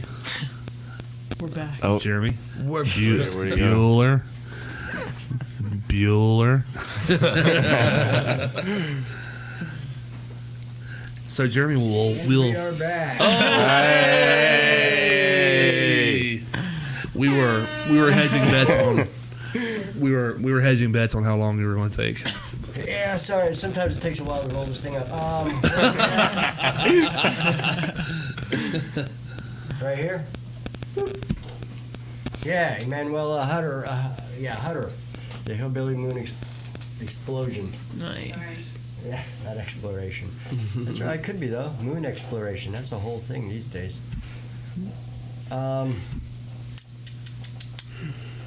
I saw Rockadillians was in the chat earlier. Yeah. If They were. if y'all are still there, what's up? I love them. Shout out. Yeah, I put them on. Troy. You pass it. You pass Oh, it. did I? Right there. Yep. They're still watching. Yo, What's up? up, Rocket? What it is. Class fucking acts, those guys. Yeah, they're so good. Fucking playing Walk. They were playing, Yeah, they were playing Walk. Dude. It's all Like, bad. Yeah. those kids Yeah. rock. Symphony of Destruction. Yes, they play Symphony of Destruction. They play some Metallica too. Yeah. Yeah. Okay. They okay. played I was Seek and saying. Destroy. They played yeah, Seek and Seek and Destroy. Destroy. Yeah. You know, I'm also a hardcore Metallica fan. There is a Metallica sticker. There are 2 Metallica stickers on the back of my car. Oh, I need Alright. one of those, man. I fucking hate it whenever people come up to me like, "Hey, look at this song, Inner Sandman," and look at this cover of I Inner agree, Sandman. yeah. You know, it's fucking always Inner Sandman, and the fact that those guys played Seek and Destroy, you know, I respected the hell out of that. Did you just pass me a question? Mm-hmm. I'm gonna shut up now. What's the question? It's from Cammie of Saturnalia. She asks. So I gotta answer. So You got it. I gotta read it. Okay, so read it, bud. Cammy asks, if you all were stranded on an island, who would you eat first? Like us four. I guess, yeah, us Of the four. 4 of you who gets cannibalized. Everybody in the band. I mean, Oh man. probably Chris. You know, Yeah, I was gonna say Chris. Me? I've known Chris the longest. It's you know. those cheeks. Man, damn. I'd feel bad about the other two. Do you think the tips will add to the flavor? I hope so. I think so. a little extra seasoning. Oh my god. See, Tyler's the tallest one here. Yeah, I I was feel like gonna he's got say. more There's no to meat. work There's with. no meat on here, guys. I promise you. But it's lean. The lean. He's got more to share. So I'll You'd make good tools. yes, Yeah. yes, Yeah. yes. Tools. I can't even Make argue a with that, tomahawk guys. out of your femur. Yes. The chips are now. I understand, guys. I understand. Man, what a crazy question. Who asked that? Cammy, dang. Cammy, that was a great question. I'm never From- going from to an weird island with question to these great guys. question. Yeah. Weird question. That's a great question. The Mutual Friends Island tour, not gonna happen. Yes. No, it's not happening anytime soon, guys. Sorry. That was good. All right. Let's see this. Let's see. It's like Mutual the holidays. friends. Nick asks. Let's see. How do you find, or does that say how do you? Oh, how do you find mutual friends? Through LinkedIn? Question mark? LinkedIn. Or no, sorry. I'm so stupid. That's the punchline. How do you find mutual friends? Through LinkedIn. Oh. Sorry, guys. Oh, I butchered it. shit. I'm so sorry. I butchered it. Oh, That was pretty good, though. that was That pretty was- good. It was That pretty was good. a good I'm one. sorry I butchered it. I'm sorry. I'm so sorry, Nick. But thanks for the question. It's okay, that's Thanks still for funny, though. fun joke. That was pretty good. That was pretty good. I'm gonna have to reread that. What the? Yeah, it confused me. Like the wording, I guess the writing. There's like some scribbling, but it's all right. Good joke. That's our new band name, LinkedIn. LinkedIn. Shouldn't be any problems there. Yes. I don't know where the hell that one came from. I don't know. That's a weird one for sure. Okay. Try it again. So round two. Round Let's see. two. Do it. Dylan. Oh, the basis for Satin. Okay. He says, how many... It's the drummer question. How many drummers does it take to write a song? And what'd you say? You said All of them. All of them. It takes all of them. Thank you, Oh, Dylan. man. Yes, thank you. I have tried out 2 drummers at the same time. Don't recommend that. Really? Wow. Yeah, I've never there's- seen What's that that. style? Yeah. We're not the smartest breed. All right, so Malia, this is the one I figured they would ask about eating people. From Saturnalia, Yeah, the little yeah. angry one that was sitting next to me. Yeah, she's great. She asked if you could pick out of all the instruments you use in your band to use as a weapon, which one would you use? Well, they call it an axe for a Either reason. either your drumstick or like one of your like stands or like a guitar probably. Because one of my guitars is pretty spiky. So I take a cymbal. I like. Yes. Oh, dude, Like, yeah. Like yes. a discus, you Dude, could just mid-show? behead someone. Yeah. I Hell think yeah. I've slashed myself open with those cymbals before. Really? Like, what was it? I think I was still in high school at the time. I caught my knuckle on the hi hat. Oh, It's no. bled all over the kit. I think I took a photo of it after. It was like a murder scene Jeez. right all over the Wow. kit. But I kept There playing. you go. That's the important part, you know. No, but yeah. like, Yeah. but I will agree with that. Have you yeah. ever started bleeding from playing guitar? Because I have. So I did just I didn't this have a last pick. time. Like, Recently, I dropped my yeah. pick, and it was an acoustic guitar. I was strumming really hard, and my whole finger was just bloody, Yep. super bloody. I didn't feel it because all the adrenaline. Oh, yeah, and no. then like No. 10 minutes later, I'm like, oh my god. No, I can't say that I've done that. As I said, I've just recently been playing for like live and you know experiencing all these different experiences from playing live and all that. But recently we had a show. Our most recent show was like I don't even know, like 34 degrees or something. It was really really cold, Yeah. and I couldn't feel I literally what couldn't I was feel my fingers. playing. Yeah, I couldn't feel my fingers. And I really this is my index finger. Completely. I don't know. It looks like I put it through a cheese grater. It bled. It bled a little bit. But my guitar's right. You can't really see it. So it wasn't that sick. But you know, it was. You gotta get a white guitar. You gotta get a white guitar. Just for that reason. But you know, there was. Yeah. Other than that, I haven't really done. I want to anything say that ESP did make a line of white guitars that had blood. Well, it's not Yeah. blood on it. Yes. Yeah. I think. Yeah. You are right about that. Damn, I haven't looked into the new line of ESP guitars yet. They They're are. nice. Yeah, dude. they're- yeah. Nice. Yeah. Yeah. They're I'm really. currently looking for a new guitar, so I've been looking at getting I want a another Lejo signature. Eclipse. Alexei Lejo signature Yeah. from Children Bone. Yeah, his ESP Yeah. with the it's basically a V basically if I remember. It's like a Rhodes kind of because it has Yeah. like the longer spike and then Yeah. the shorter one. Gotcha. Or you know how Mick Thompson from Slipknot, he Yes. just signed with them. I'm waiting for them to do a signature with him. They have to. Yeah. He's signed. He's No back. way. Wait, he's been with Ibanez. Wait, no. He was he's with with Ibanez. ESP now. Excuse Correct. me. Gotcha. As of last year, sometime last year, I Yeah. can't remember. But he was with Ibanez, then Jackson, Yeah. and now ESP. So he was with BC Ridge too, like, but Yeah. they started like in the 90s. But yeah, waiting for that. I want to see that. Damn. I wonder if he's gonna go like Strat or I don't know. He has now like an ESP Eclipse, but it's like a single cut style. Okay. And he's always used like offsets. Wait, he's or, like, doing an scratch Eclipse? styles. I love Yeah. it. That's fucking weird. That is weird, right? He's been using a single cut recently, like for his shows, and he says he loves it. Like in an interview, he says he loves it, but he's used to like the Warlock. You know, he's played a Warlock because he had the signature, and like the Strat style, just like the longer scale length kind of thing. Yeah. But he said he likes the single cut, so shorter scale length. So I think that's cool. I'll be I wanna damned. see. I don't know. Maybe it'll be a Les Paul signature instead of like another like Strat style signature. So we'll see. Dude, I fucking love my Eclipse. It's like it's plays great. I want an LTD It's great. so bad. It's great. I want an LTD so bad. Save up your money. Yeah, like an MH1000 or something, Yeah. like M1000 Deluxe. Any more cannibalistic questions or anything? What the fuck is this babbling about? Alrighty. Who are you gonna kill people with? What? Oh, Oh, yeah. yeah. Oh, Oh Dude, yeah, I sorry, was like, we went what on a- segment did we we went just on jump into? Wow. This is the elimination round. I initially thought about like if the cord to the microphone was like super stable, just like lasso that bitch around and like smack someone in the head with it or something. I feel like I could get enough power to. I feel like the cord would be okay, Cord. but it's Yeah. the connector. Yeah, exactly. Yeah. Yeah. I mean, I could just wrap the cord around like someone's neck and just It takes a long time. yeah, it's no match for my son. Yeah, I mean, I could hold out for a while. I feel like That'd be I'm like a I'm stealth pretty kill. strong girl. I And you could feel probably like. also Stealth use it as a kill. whip too. I would That too, imagine. yeah. Whoa. Yeah. Yeah. That's See, it's multi-purpose. Exactly. Yeah.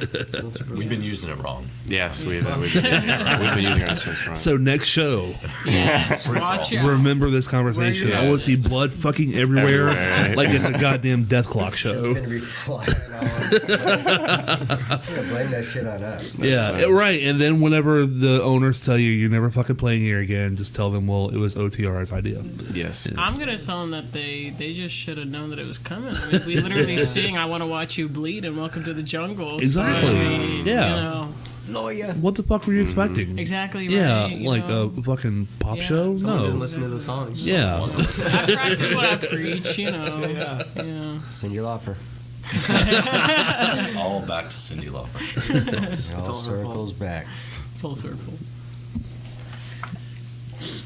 Our next cannibalistic question.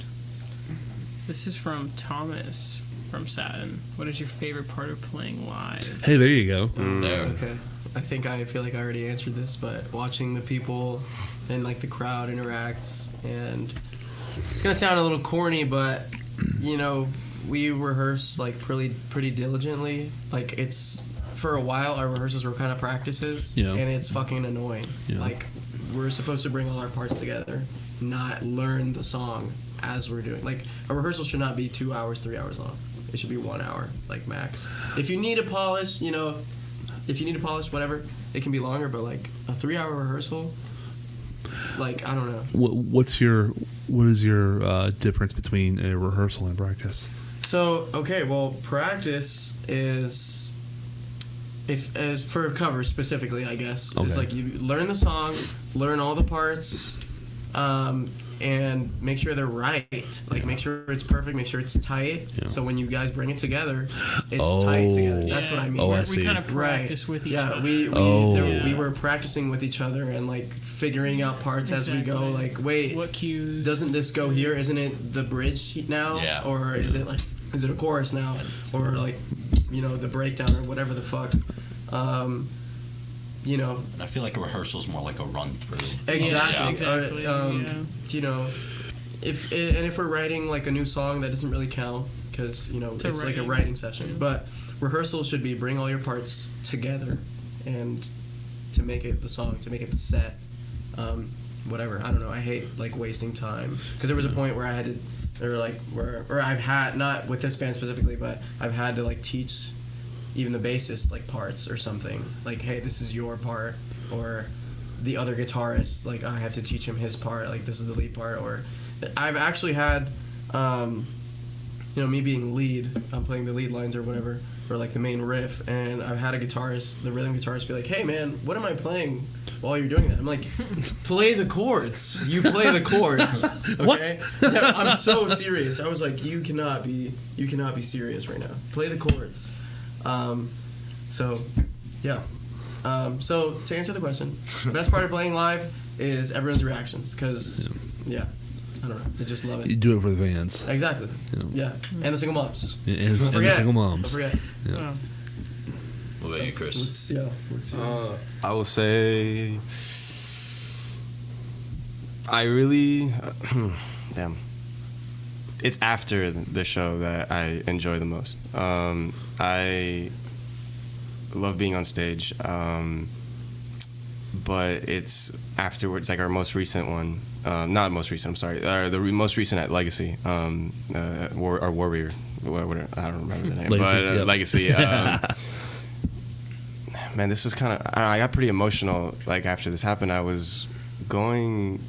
we were walking off stage, and this couple came up to me, and this is, I don't know, this is kind of surreal, and then this never happened to me. It just came up to me and kind of just told me that how amazing I did and how everything was good. We shook hands, we introduced each other, and that was for me the best thing, that they liked the show so much that they were willing to come up to the musicians and introduce themselves and talk to us about. And the guy wanted to start playing. He said, "This was great." He goes, that I've been wanting to start playing the guitar. Do you have any like tips for me or anything like that? Do it. And I was just like, You made it. I was like that that felt really great. Yeah. Even I'm my own worst critic. I always wish I could do better at guitar. And Absolutely. for him to come up to me and tell me that he wanted to learn guitar and that I really did, show him that, Yeah. it was great. That's for me. I do it for how they feel afterwards. Absolutely. Yeah. I know. Whenever people just get done with their show, I try and let people leave them alone. Let them get their shit off stage. But especially after the show, especially if I thoroughly enjoyed the show, I always make it a point to go up and say, "Hey, really enjoyed your music, like what you're doing, etc." Mm-hmm. Yeah, it was definitely, for, like I said, I don't know, they keep talking about it as well. It's just this last show at the Legacy was just so great. It was really, really great. I mean, I played a handful of shows, and it's like they come up to you and be like, "Yeah, you did good. Yeah, you did great. It was great. It was awesome." And I love the feedback regardless. But it was just this one couple that I can't remember their name. They just came up to me and like was really really super elated to be there, and that was awesome. I think for me, it's a lot of the little in-between moments actually playing live. Like, I feel like I can be such a perfectionist. Sometimes I'll just try to like get through the show, get everything down perfect so that I can walk off stage feeling like, oh yeah, did it perfect. But a lot of the times it'll be like when one of the people in the band come, I don't really get to move around a lot on drum set actually around the stage. So it'll be when one of them looks at me, I'm like, oh yeah, I'm playing a show live. And just getting to jam with them, with Emily, Xavier, or Chris, it's just, I don't know, there's no feeling like it. It just kind of brings me back to that moment. And those little in-between moments really make these shows worth playing. I feel like there's nothing wrong with a drummer getting up real quick, running the mic, "Hey, thanks everyone for coming out. Looking forward to these next bands or whatever." I don't think there's anything wrong with that. No, of course And, not. Actually, I think there should be more of that. Now, granted, it's also one of those things where you have to be quick about it. Oh yeah, of course. Nobody's there to hear a fucking story or whatever. I think I'm best at the drum set on a stage. To be honest. You can always stand up. I could. Yeah. I've seen drummers do that, like stand up. Yeah, it's just really Or Lars. It's just really. You're tall though. Yeah. Oh yeah, no, you're I think. tall motherfucker. Yeah, that's why they have me at the drum set. They're hiding my true height. Or get a microphone. You can always Get a press Nerf mic. him. He can sing really Too well. powerful. Yeah, and do backing yes. vocals. No, yes, he or do like the Phil Collins thing. The headset. Yeah. Yeah. World's best left-handed drummer. Man. What about you, Emily? What would you? So for me, I feel like my answer is like kind of deep, but Sure. I'm gonna keep you transparent. So, growing up, I mean, I was in a really big family, like, and I was a twin, and things were always like pretty chaotic. just, you know, I don't know, my family there was always something going on, not in a bad way, but just like things going on, you know, like I have an older brother, older sister. You know, my brother's got this after school. My sister has this after school. You know, me and my sister were in different things, and it's just a lot going on. And I feel like it was pretty easy to feel a little unheard, especially for the things that were, like, really important to me. You know, like, I wanted my parents to be here, but, you know, they had to be here. Oh, or fuck. either something for them or something for my sibling. And it was like, you know, maybe it was one parent that was there, and, like, I didn't get to have both of them there. And it, you know, it was, yeah, I feel like it was kind of easy to feel unheard. So to perform live now and being a front woman, I feel very heard. And I feel like there's a song there, by the way. Unheard. yeah. Just point that out. Yeah, okay. Okay. All right. Yeah. I'm picking up what you're putting down. Yeah. And so, yeah, I feel very heard, and, like, to have a band that allows for that opportunity and is so encouraging for that, because I feel like I don't even have to explain that whole aspect of, like, this is why it's, like, kind of more important to me. They just kind of feel that energy, and they just know, and they, like, will support me through That's whatever awesome. needs to be done for that to happen. Yeah. And like Tyler said, I have those moments too where, like, I look at them and, like, even if it's just for, like, a cue, like, Tyler cues me in on a lot of parts, and, like, even just looking at him, like, having that, like, connection, just knowing that we're locked in, it's really rewarding. And it's like, I always say it, and every time I talk about it, but I'm always so inspired every time I play with them. Like, I'm always, like, more in awe of their talent, and I'm always, you know, I feel like relatively I feel like every show is not the same. You don't play the same every single show. But Definitely. I feel like with them specifically, every show they get better. They try something new, and it's like, just, I don't know, man. Like, no, for real. Like, there's, you know, there are parts where, you know, I'm not really singing, and it's either, like, highlighted on his lead or even Chris's rhythm sometimes. Like, they kind of carry the beat.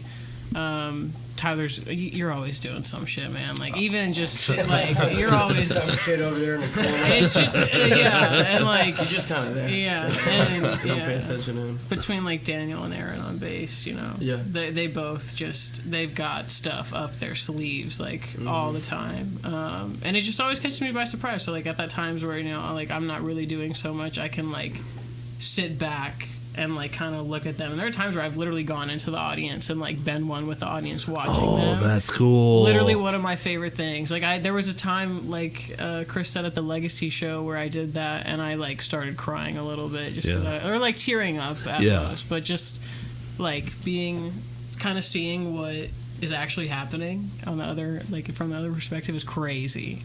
And it's, like, really cool. Like, y'all look so cool up there. Y'all sound so good. Like, y'all are so good. I love it. No, that's kind of what I love about playing in this band specifically, because I've been kind of like him. I've been in, like, I think, like, 4 or 5 bands in Tallahassee. I've only been here for 3 years, but this one is the one band where we're all, like, you know, writing the parts. Like, we're all writing our own parts. It's not one person writing all the lyrics or one I was person curious writing about that. all- Okay. She writes the lyrics, yes, but Yeah. it's not one person doing all of it. Yeah. It's kind of, like, redundant, you know? Like, No, for why you're in a band? Why is it, like, a one-man show playing his music? You know, whoever it is that's writing it or whatever. Right.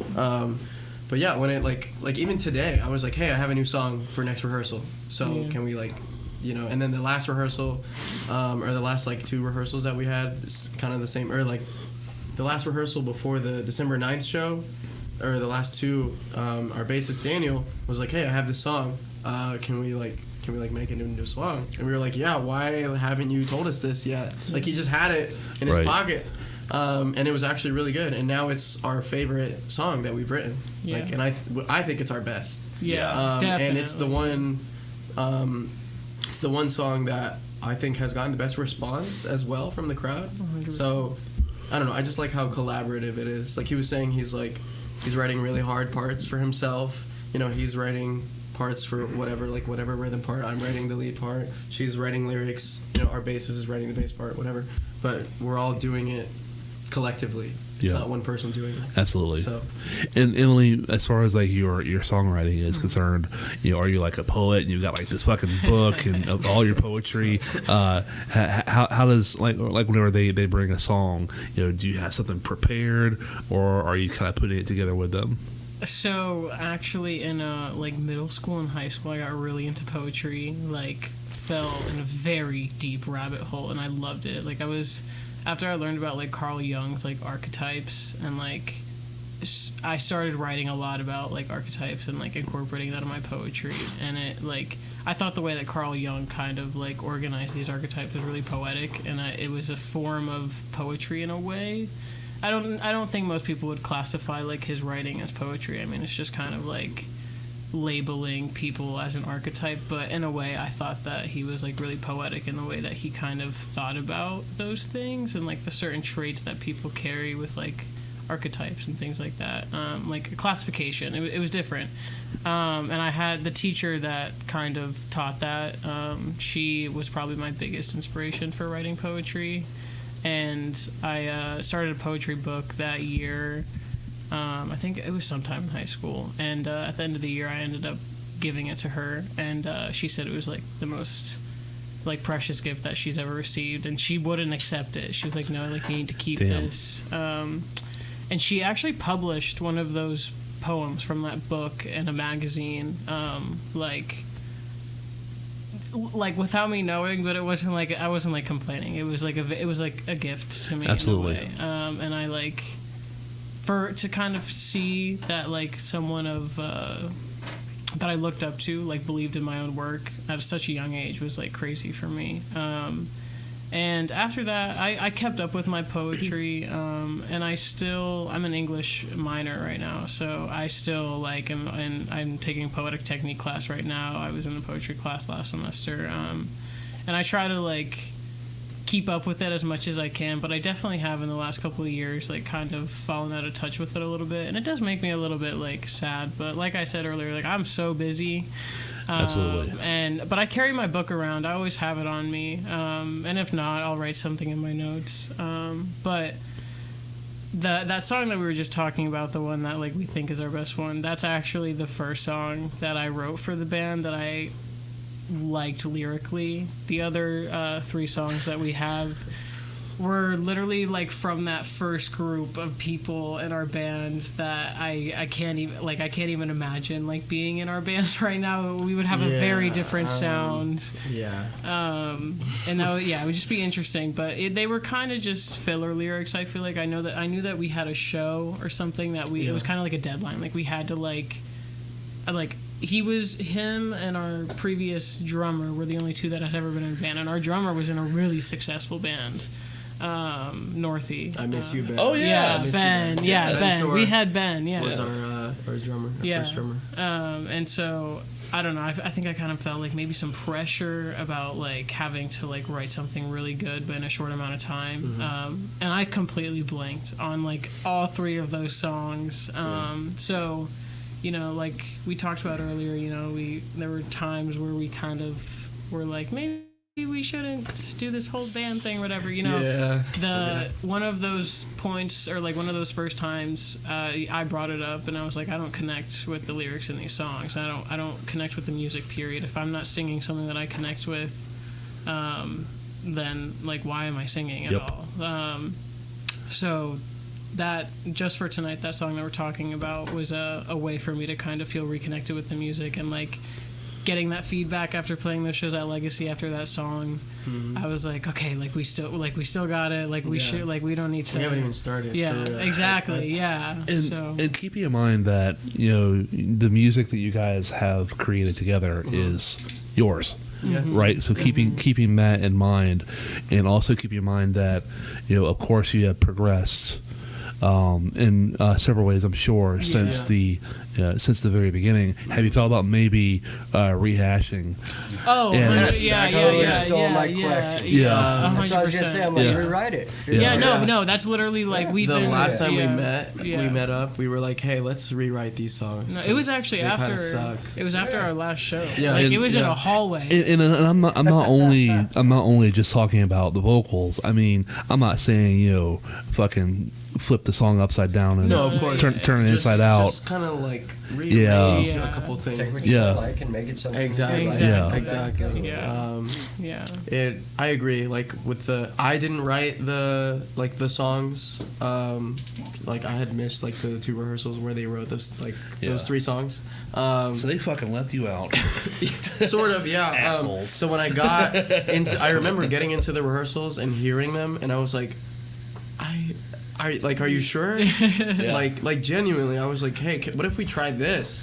And they just shot me down. Yeah. Not they, but like the Yeah. 2 people that wrote the songs, they just shot me down, and I was like, all right, like I guess we're playing this now. Yeah. Yeah. So recently, just as you said, we were like, hey, let's rewrite these songs because they kind of suck. Yeah. We've never been more on the same page as we are right Yeah. now. Like, we're Yeah. all like, Yeah. yeah, Pretty much. yeah, for sure.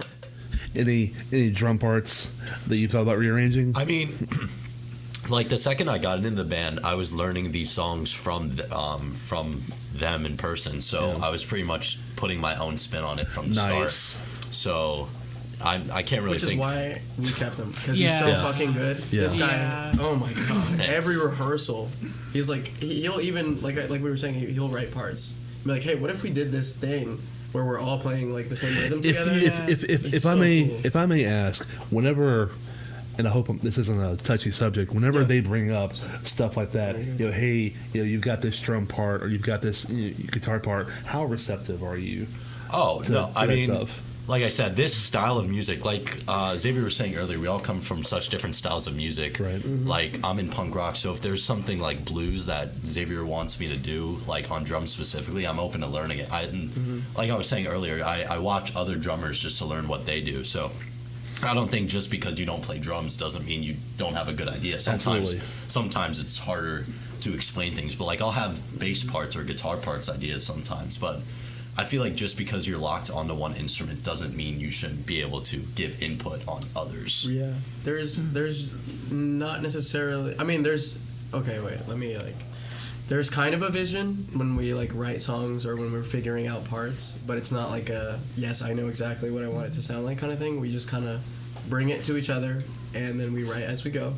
But there's been times where we're like, hey, what if we did this instead on this part? And we've been doing it this other way like the whole time, but now we're like, let's try this, and it just sounds way better. And we have that one syncopated part on the new song. Like, I don't know, I've noticed with like a lot of my favorite songs or favorite bands, the singer, guitarist, and like drummer are all playing the same rhythm together, Right. and it sounds so cool. Yeah, the So I'm like, what unison if parts are we important. implemented more of that? And Absolutely. it sounds cool. It works. You know, people like it even if they don't realize what it is. But it's just something that works. So I don't know. And we're all giving input. And Tyler, you Yep. mentioned you don't have to be a drummer to be able to give input on drums. For using that as an example, Yeah. I'm finding that because I'm not a drummer, I don't know where a fucking Tom Phil or and that's actually something I'm struggling with a little bit in my own music is figuring out what needs to go where. Yeah. Should I put a splash in there? Does a China sound better right here? It's something I'm really struggling with. I think my advice on that is drums is a lot more about an overall feeling than it is about a specific groove. Like, Xavier wrote this song the other day, and like I started playing it, and it was like the completely wrong feeling. And he was like, "Well, what if you move like I think instead of playing it on a cymbal, like playing it on like the tom rim, so it sounds more." Oh you yeah, know I what I'm remember that. So, it changed it completely. He was still playing Nice. the same pattern. But Yeah. he just changed where he was playing it, and it sounded. And I think completely sometimes like it's more about like I feel like drums is more about uplifting the overall feeling of the music. So for example, like Okay. if your song doesn't like if you feel like a splash cymbal, for example, would Right. feel like just take away from the overall feeling that you're trying to create, it's not really necessary. I think there's sort of a checklist you go over when you're putting drums in songs. Is it on beat? First of all, does Sure. it really does it drive the tempo? Yeah. And does it take away from the feeling? Like you can have some of the best drummers play with different bands and it won't sound the same. Like if I put Green Day's drummer Trey Cool in Blink 182, it just wouldn't sound the same at all. They all have their own sort of style to them.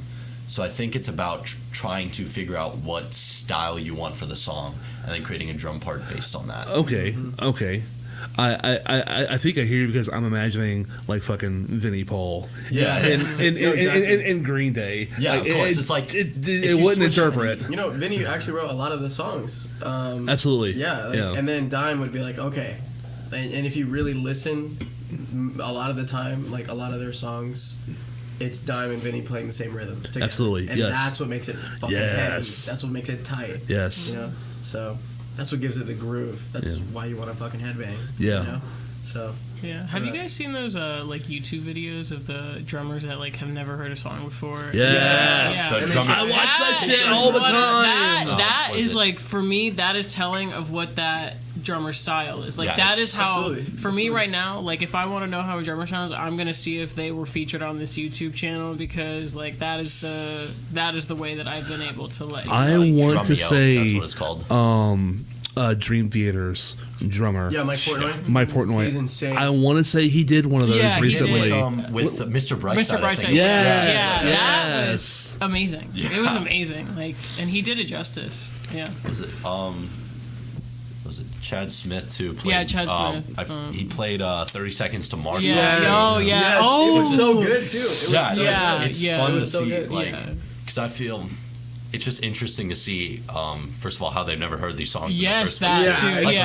Mike Portnoy never heard I these just want to be like, have you really? Yeah, I'm starting to wonder that myself. Have you really never heard? Yeah. You've never heard? I think never is a little. No, Yeah, there's no. one of the first ones I saw was like this jazz drummer was like has never heard Enter Sandman before. Yep, that's the first one I watched. No way. That was the first fucking no one I way. watched. Come Yeah, on. yeah, no. I don't care who you are or what you do, but Yeah. you definitely heard Enter Sandman. You've heard Even if it. you don't like there's no way you wouldn't know that you don't like Metallica Yeah. without hearing Enter Sandman. Yeah, you've heard Like, it.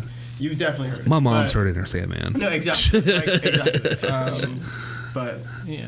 whatever. Yeah. I For also that. like to. Sorry. you're No, good. no, Go please. ahead. I like to hear the way drummers talk about different drummers too. Like there was this one video where they got a bunch of rock drummers to talk about Ringo Starr and his playing, and I think Trey Cool, Phil Collins were both on there, and they were just talking about like how they view his drumming, and they both had such different opinions on it because they both have such different styles. Mm-hmm. But I think, I guess it's that same way for any instrument. You guys Yeah. would watch other guitar players, and I feel like drums, it's a lot more. When you want to It's change, different. when- Different with drums. when you Like wanna with change guitar, it there's up. a riff, Yeah, but with drums, a group. You Yeah, have when, so when many you want to different change a pieces to the drum sound, set. you actually have to change your technique. Absolutely, Yeah. absolutely. Like, so I feel like it's interesting to see. Exactly. No, I think I know the video because Dave Grohl. I think it was Yeah, Dave Grohl. yeah. He was like, he could have played this, He but could, instead yeah. he just played, the simplest beat or whatever it was. So yeah, I think I agree. Yeah. I think with drums it's a little more intricate. And I think it's cool. I don't understand anything about drums. I think That's my point. because I agree. Yeah, that's like, my with point. You, Yeah. there's been times where I'm like, to my drummer, whoever it is, I'm like, hey, can you Yes, play this this, groove? yeah. Or like, I'll try to like sing it for them, and they're just like, what? That's like, my favorite part of Yeah, practicing sometimes, if I'm being honest. But I try to explain it the best I can, and somehow you always get it. Yeah. Like Yeah. somehow you always get it. If not better, make it better. But I don't know. It's I just do it's my fun best. to try to decipher like the drum part I'm hearing. I will say there is a very, very specific drum sound that I absolutely love. The sound of a fucking piccolo snare. Oh, yeah. I love that crack instead of a pop. It sounds like fucking wood. It sounds like hitting wood with wood, and I just love that sound. Yeah, I thought for sure you being a Metallica fan, you're gonna be like 2 buckets and a trash can lid. yeah. The fucking Saint Anger snare. Saint Anger snare.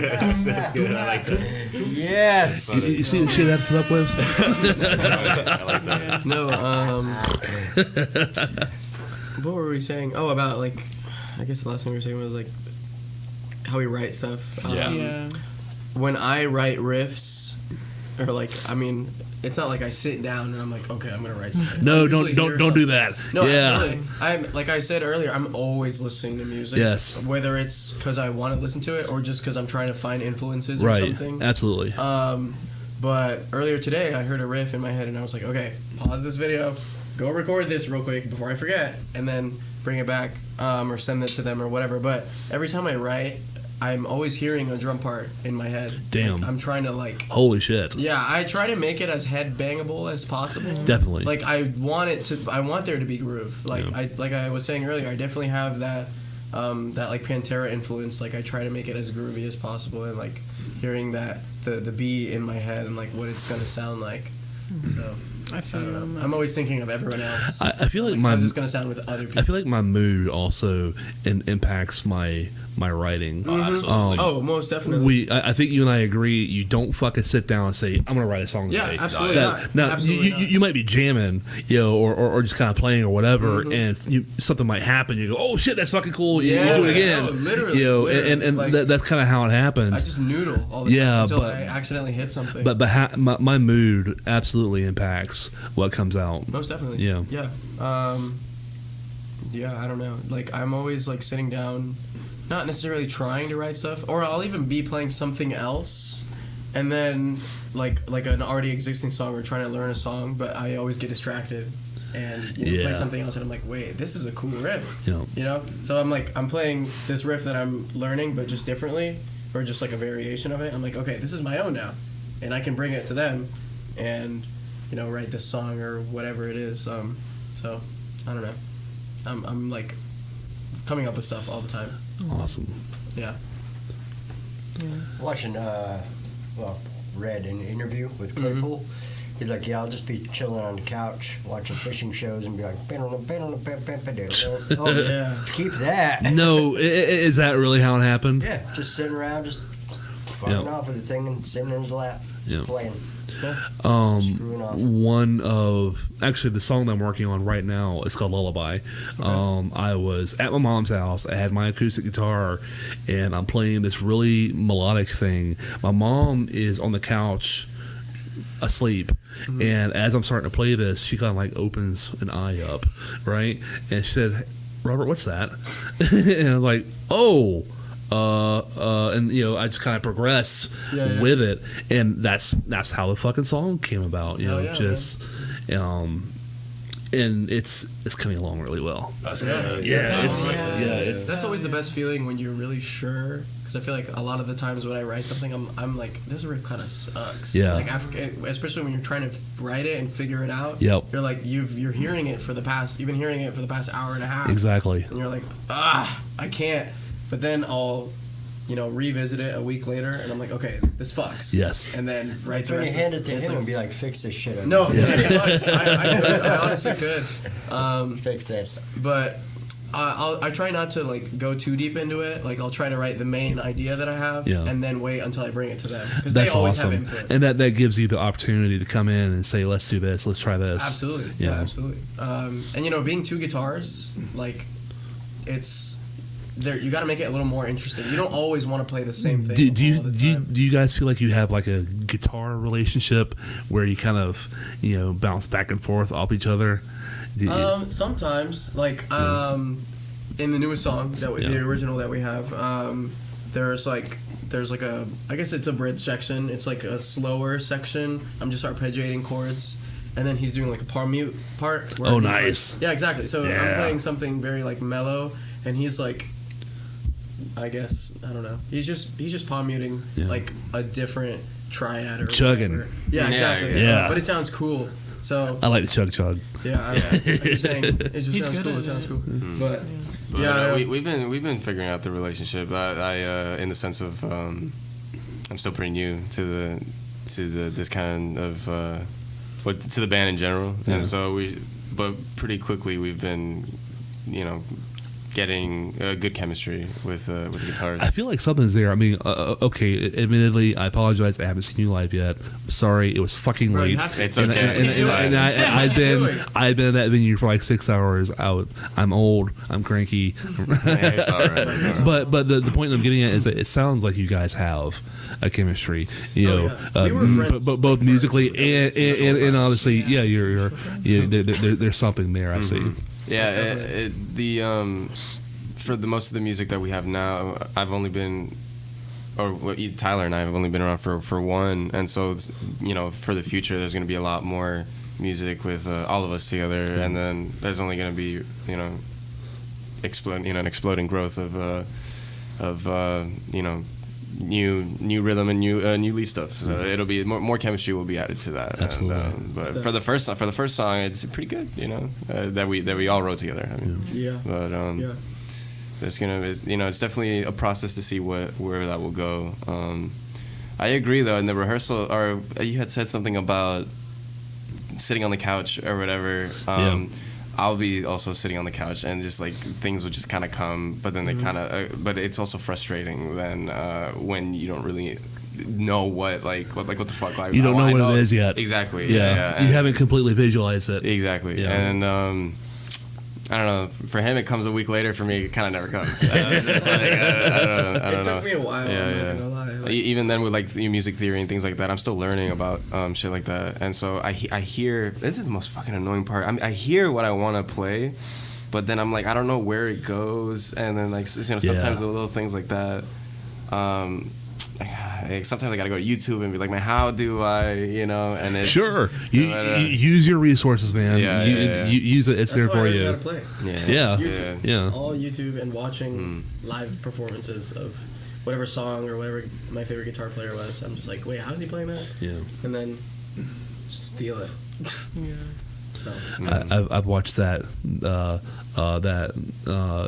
walk solo more times than I can tell you. I've watched him talk about how it's fucking played. No, that fucking this thing that he does. Oh, dude, yes. On the second fret. Yeah. The God damn. I mean, you have to be on fucking time on that part. The first Pantera solo I learned was "I'm Broken."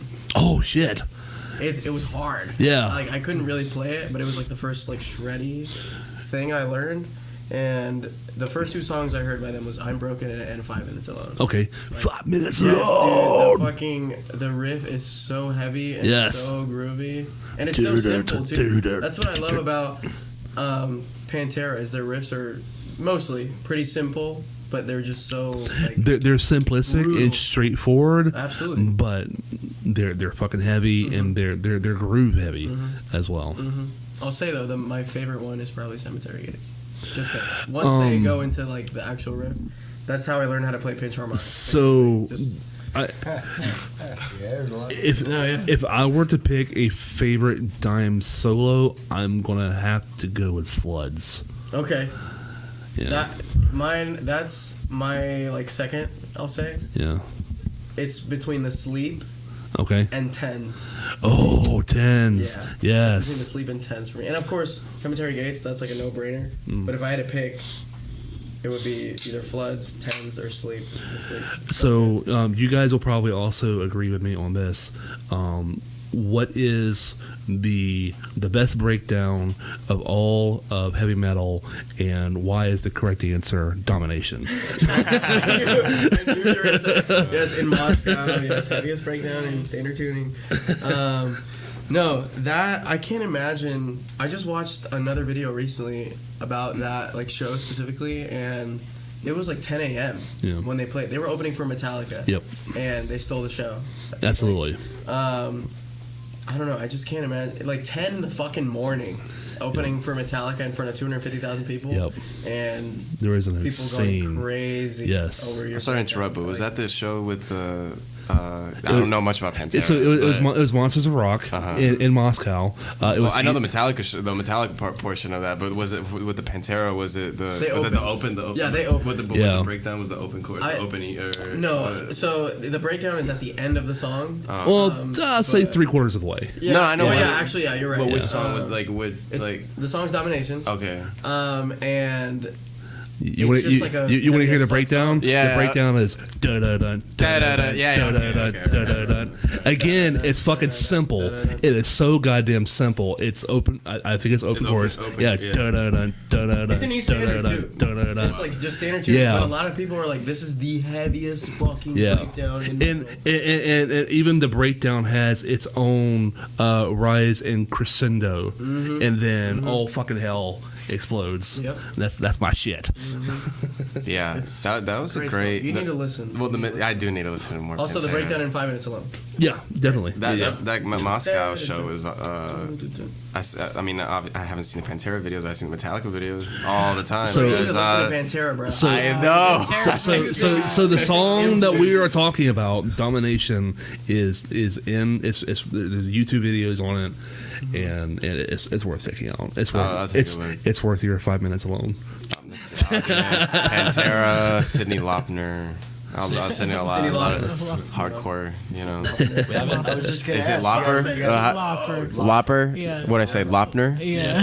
It's okay. Man, It's I don't okay. know. Sorry. She's not Just finishing out your watching thing. the Yeah. show, don't worry. Yeah. We haven't really talked about this band, but I feel like the breakdown in Nightmare, Avenged Sevenfold. Oh, dude, Yes. I was Oh, gonna yeah. say Yeah. when we were talking about Mike Portnoy earlier, after the ref died, Yep, he was in. he recorded the Nightmare album with Avenged Sevenfold, and Yeah. it's their most sold album. Yeah, Yep. no, that's And he's an insane drummer. Yes. Mike fantastic. Portnoy is so good, so humble, and all. Have you seen his kit, dude? Yeah, It's I've like tried 30 to fucking pieces. Like it looks so excessive. I don't know that he recorded that album with them.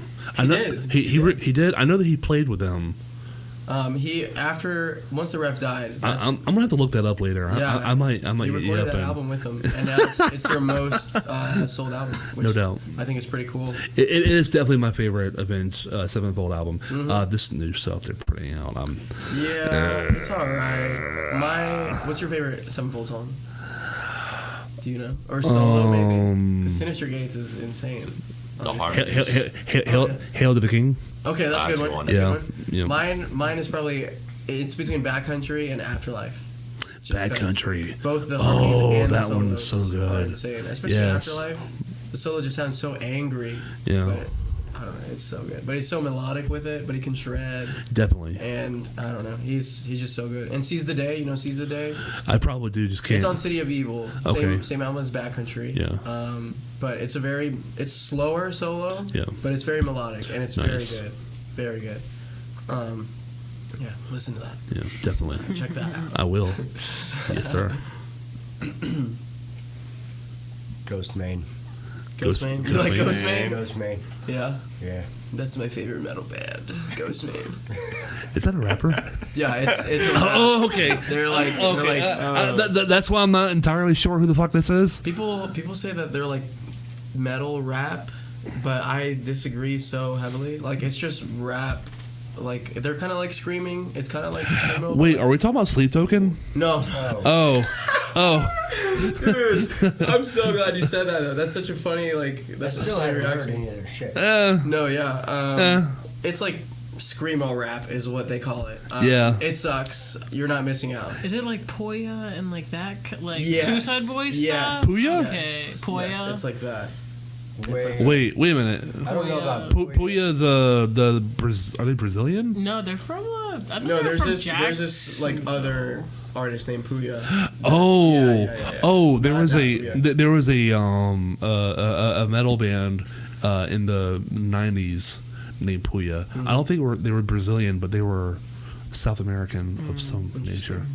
Jeff said yes, Domination. That happens right after that face melting solo. That like weird like Phrygian dominant whatever thing Yeah. he plays. He's so good.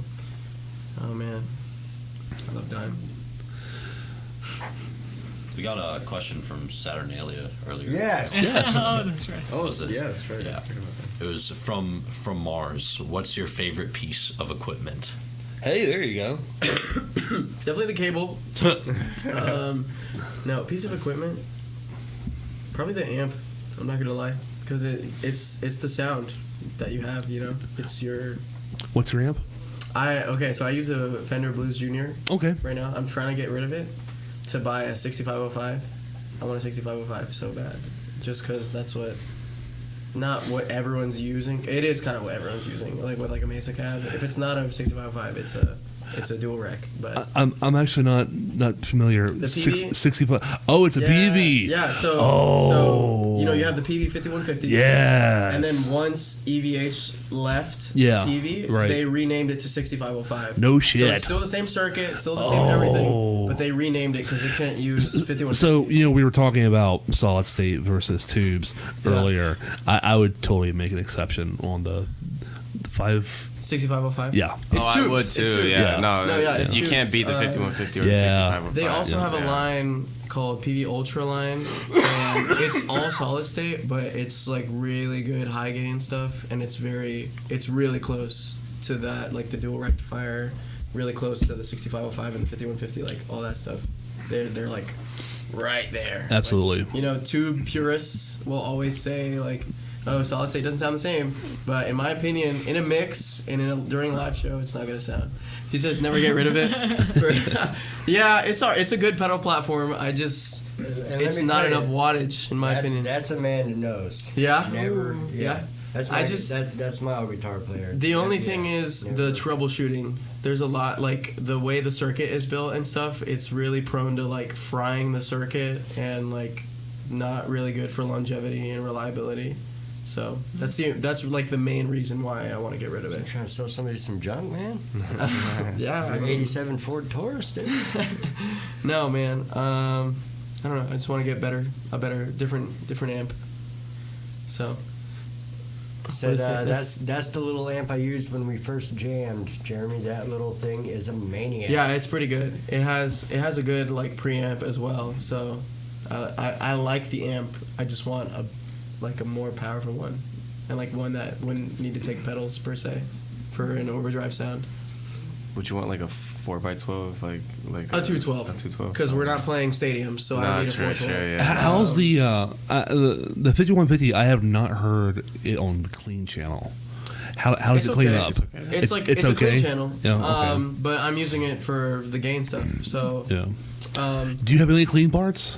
Yes, actually. I will say I do use my volume knob a lot. That's one thing. Like, okay. I see. There's this one player named Eric Steckel. He's like a blues player, but he calls his music like blues metal. Okay. It's just blues, but with like a lot of distortion. Okay. I can get on with that. But his amps are they're like $4,000. But there's so much gain that he just uses his volume knob for all this stuff. Nice. So, he has the volume knob on like 1 for like an overdriven sound. Then when he wants a solo, he'll turn it up. If he wants more gain, he'll turn it up even higher. If he wants like more clean, he'll turn it down. So we do have clean parts, and whenever we're doing like a chorus versus a verse, I'll always use the volume knob just to get a little less gain, more clean, more clarity, and also accentuate her. I don't want to overpower her. Absolutely. We're trying to support her. We're bringing her up. Sure. So, yeah, we do have clean parts. The dream is to do as little tap dancing as possible. on your fucking pedals. No, exactly. Have your tuner, have your maybe a delay. I've been meaning to get one. I need one so bad for my delay is fun. Yeah. Oh yeah. I delay on your solos especially. Yeah. Jeff says, don't get me wrong, I also have a Marshall stack and EVH 6L6. Yeah. Okay, good. Fender is slick. Okay. He says, my 5150 The 6L6 is a 2. Is a 2x, smaller.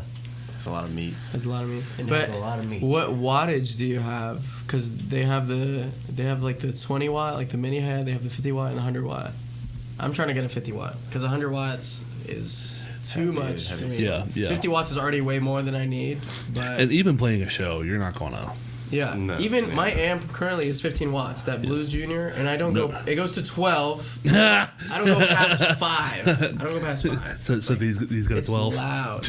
No, yeah. I know. This thing goes to 11. Double tap. Why don't you just make 10 louder? Well, it goes to 11. So, no. Said I got the 50 so I could crank it and not kill myself. Exactly. No, exactly. For sure. I'm very glad he's not dead. Yeah. Though he tried like hell. Awesome. gear. Oh yeah, I forgot that was the Oh question. shit! Yeah, sorry. Yeah, We do that on this show. I forgot that was. I could talk about amps and gear all day. Well, This fucking Nazi over here.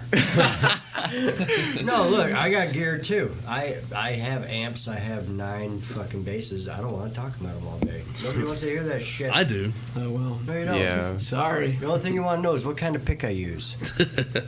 What kind of pick do you use, Jeremy? This one. Do you know when the bass That's the player best pick. needs? That's a good pick. Yeah, That's the best one. that's funny. Yeah, I would say like I could sit here all day as well, talk about amps and whatnot.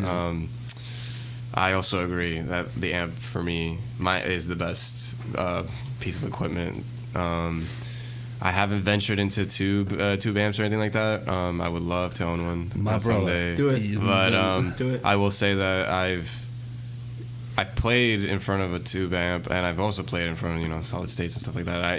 The tube, I don't know how to explain. Like you could just like feel the air. Yes, Yeah, absolutely. You definitely And I think that's a great feeling. But what I run is I use a Boss Katana 2x12. So I purchased that amp because I wanted.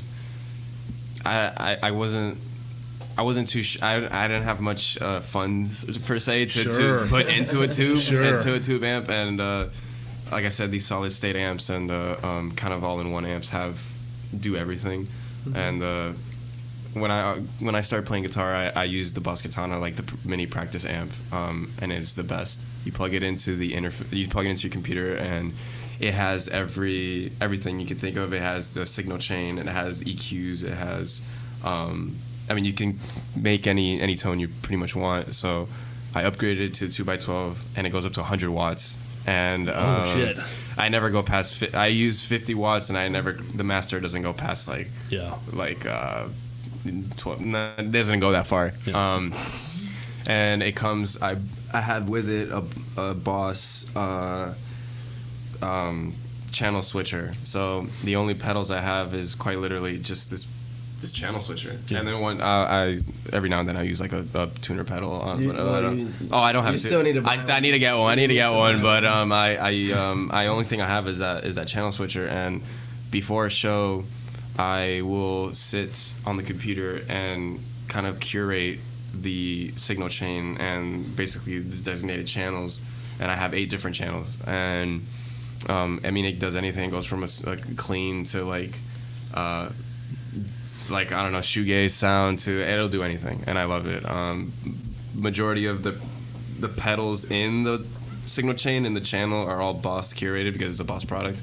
So my biggest distortion pedal on my channels are Metal Zone. The Metal Zone is it has in the app you could see it has the overdrive pedal, the blues drive, all that. But my favorite one is the Metal Zone, and I also put a tube screamer on in the signal chain, and I just use pretty much. We have the same pretty much setup. Yeah. Only thing is running through tubes, and mine is just running through a solid state.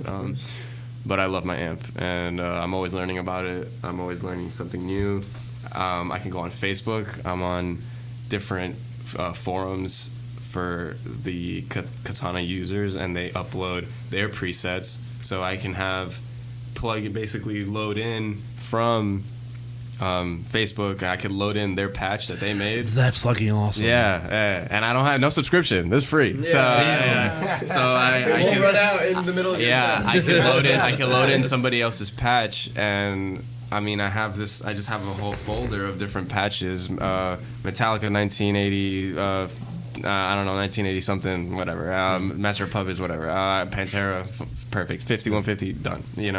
And it'll never sound like the actual amp, but it's something close. It gets pretty close. It gets pretty close. Especially since the amp is not a modeler. It's a Boss amp that is catered to the Boss sound. So it's using Boss the Boss circuitry and technology. So, like I said, the Metal Zone, the Tube Screamer, or not Tube Screamer, that's an Ibanez product. The Blues Driver. The Blues Driver and all that. Driver, so it'll sound like Boss, but it won't sound like, it's not a modeler. Yep.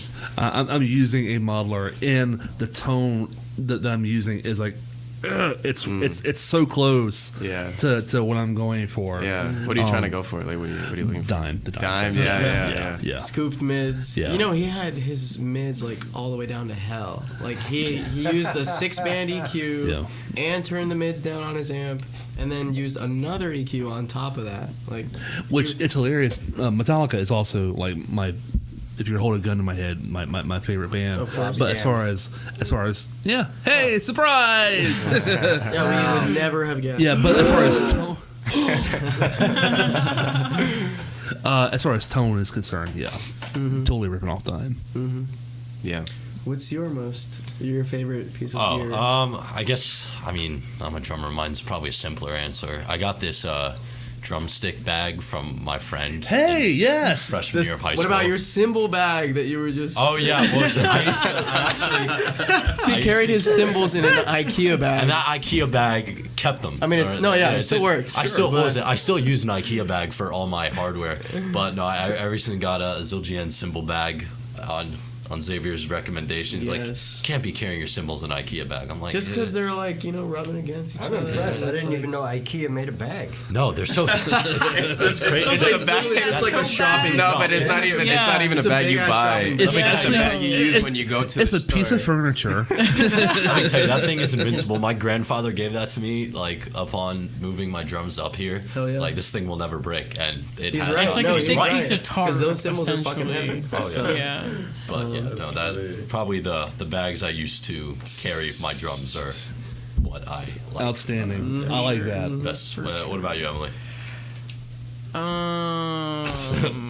You really would have. From an objective standpoint, Sure. damn tuner pedal, because before there was, I think, like Daniel and Chris. Daniel is one of our bassists. Daniel and Chris both had the tuners that you kind of put on the Absolutely. On the headstock. yeah, and Such a waste when of we would time. have to tune, like Xavier would be such a done, waste of like he'd be time. done in like 20 seconds at most, wow. and the others are. I will no, say that's- I also don't have a second guitar, so that's okay. I don't. But if you get a tuner pedal, it'll be so much. So Yeah, if you do get a tuner pedal, make sure it has bypass, please. Yes. Make sure it has true bypass as well. Yeah.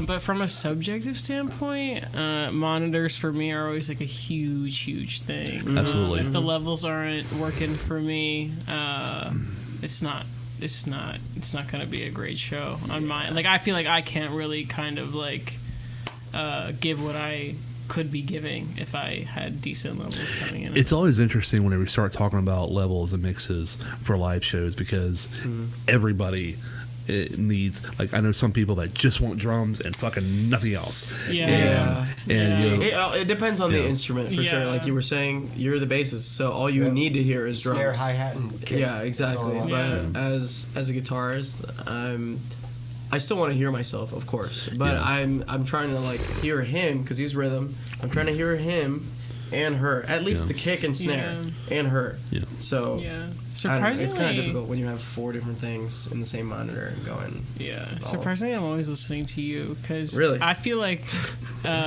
whenever I listen to music, I'm always listening to the drums. So like for Tyler's parts, I feel like I know them. I memorize Tyler's parts. Like I could probably like when we're having rehearsals and stuff. Like I'm using my hands, like mimicking exactly what he's doing. And there are times where like I'll literally be like, I didn't even know that I knew that.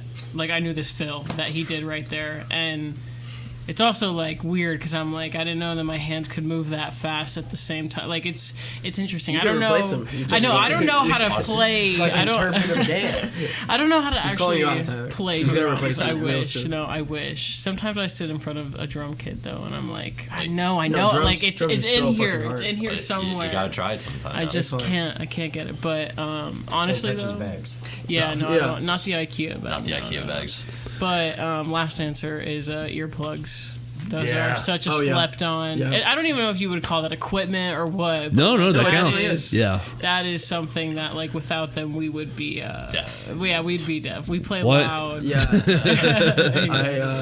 They had been using like I guess what is it? Earplugs. Yeah. I forgot the Yeah. word. Earplugs for like a while, and then I just like in the past like month started using them, and it makes a world of a difference. Yeah. Bro. Because I'm like, I keep turning my amp up, or they keep turning up, and I'm just like it's blaring. Yeah. It's blaring in this tiny room. Like I said, our rehearsal space is like the size of this room, Yeah. maybe smaller.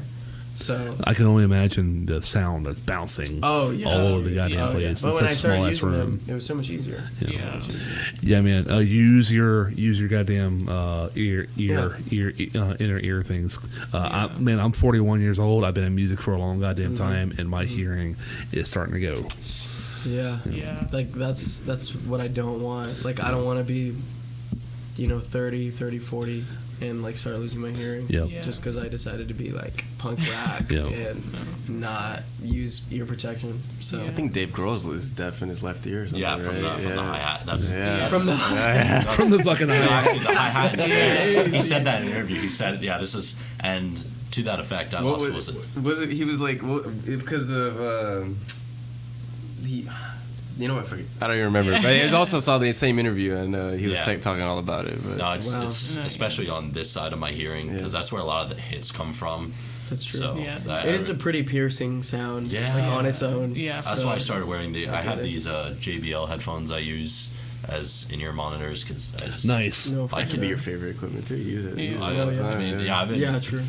Yeah. We should get in-ears, dude. Yeah, that I would make a know. world of difference. Oh, I yeah. take So expensive. I take these even like these foam earplugs like super seriously because I was born with Oh, like no, for 80% hearing loss, and then I Oh, got damn. surgery, and it was fine. But like my right ear is still like significantly quieter. Like I'll be laying in bed and like I play like rain sleep music, and Yeah, man. if I'm like laying on Definitely. my right side, I can hear it, but then I'll like flip over and I can't hear it, and I'm like, well, if I ever want to hear this music, I can only lay on my right side.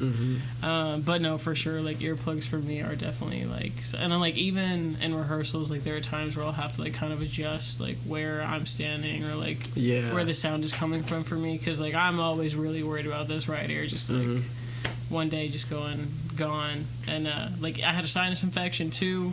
My sinus was blocked Yep. up. I was like getting so worried. I was like, I'm regressing at this point. So If it helps, then my right ear is fucked. Absolutely fucked. For one, I always stand on the hi-hat side of the drummer, so he's always on my right. yeah, It's the hi-hat, I'm telling you. yeah. Yeah, that's why I stand on I the right spent a side. lot of my life It's riding not- motorcycles. The exhaust is on the right. Oh, damn. And I'm a gun guy. The rifle's Right. always on my right. I'll be damned. True. Yeah, so it's fucked. Yeah. Damn. It's a constant You're just getting like, Yeah, tinnitus. triple Yep. coming out of You and I it. both. that right ear is Yep. getting- Yep. So it is what it is. Yeah. Wear your earplugs, kids. Yeah. Do it. There's our, Yes, there's our please do it. PSA. Like, Stay in Yes, school and protect wear your ears. earplugs. Like it was so bad to the point like I couldn't hear myself, to the point where I What? bought yeah, exactly. No, I bought like a slanted amp stand Okay. so I could have it going Oh, into my cool. ears instead of having it going by my feet. 'Cause Right. It's a small it's like about this. Yeah. So it's going by my feet, and being on an elevated stage, to the audience it's like right there. Yep.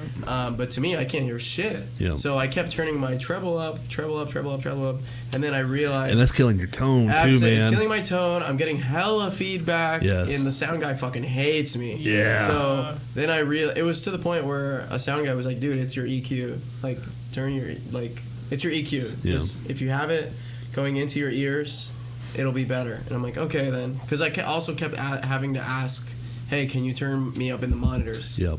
And I realized it was EQ, and it wasn't like volume. It wasn't everyone else. Yeah. It was me. So wear your earplugs. Yes. And EQ your amp correctly. Turn the gain down. Turn the gain down. You Turn don't the need gain that much down? gain. What? Yeah, you don't need that much gain. What? It's funny. The more gain you use, the more compressed it Yeah, is. absolutely. No fucking way. Yeah. But yeah, no, that was another thing. I was like, yeah, I'll keep turning the gain up. Yeah. It's for that thick tone. And then I realized, even just not only in my own playing through rehearsals, but as well as definitely the kids thing. But not only in rehearsals, but also just when I was playing at home and also listening to music, I realized that when you listen to the guitar in a mix, like through a produced song, it's actually very thin. Yeah. Like they don't have that much gain. Their EQ is pretty tight, like pretty well, dialed in. And it's mainly the bass that's like giving it that thicker sound. Absolutely. So you don't need that much gain. And I definitely like to be able to make out the individual notes. Absolutely. Yeah. Absolutely. Like, you know, the tone might sound great for chugging, but Yeah. that's it. Yep. Like when you're playing chords or playing like more intricate single note lines, you're not gonna hear shit. Exactly. Like it sounds super compressed. There's no dynamics either. Yep. Because you have so much gain. Definitely. Especially with the tube amp, like the headroom. You know, the more you push it, you're getting more gain as it is. So you don't need more gain on your pedals or whatever you're using. Yeah. But yeah, I learned how to EQ my guitar correctly. Need to do that. See, and that's why I play bass, because my hearing shot. What did you say? I turn it up to the point where I can feel it, and I just don't wear underwear, so it rattles my nads. So I don't even need me in the mix. Yeah, I that's know what what I'm playing. I know it. Boom, boom, boom. I know how all that feels. But my balls, they're like a tuning fork. Absolutely. That's what Flea was doing at Woodstock 99. Yes. Yeah, Yep. that's why Flea played naked at Woodstock. Yeah, it plays in a sock. Yeah, he was fully naked. The only thing covering him was his bass. Yep. Pretty crazy. Be great if it was plugged in. Hardcore. He's talking about Woodstock, not Super Bowl. Yeah, Not yeah. Super Bowl. Woodstock 99. Okay. Yeah, Good. he played fully naked. Backing tracks. Yeah, I Whatever. fucking hate that. Play your songs. All right, we got one more chat question. Okay. This is from, I think, yeah. Is this one? Yeah. It's from C. Mason Run, Thunder the Snake. Thunder the Snake. He says, you get a call to dear. open for any band, past or present, on a summer tour. That's so Who were you opening for? That's really Emily, difficult. you're first. Alice in yeah. Chains. Alice in Honestly, Chains. yeah, like, Feeling I would be you okay say with that. I have a deep-rooted, like, I wouldn't say obsession because it's not an obsession, but just like fascination, I think, with Alice in Chains. Like, I remember, I think after I kind of found out how Lane Staley died, I was like, this isn't, I'm a psychology major, so, you know, I deal with substance abuse. I've been a therapeutic assistant and kind of dealt with things like that. And you minor in English? Yes. Damn. Yeah. All right, I'm, then. Yeah, she's smart. She's Yeah. smart motherfucker over here. Yeah, full-time student. I have a job. I do this. I'm an intern at a Fuck. music studio. I thought I was busy. Yeah, no, I've got cats to take care. You know. Anyway. No, but yeah, like Alice in Chains. I've always been like fascinated with them for whatever reason. I'm not sure why. I think Lane Staley's voice is so distinctive and like so unlike anything that Yes. I listen to I can't remember a lot, and for some reason like that song scratches an itch in my brain for whatever reason.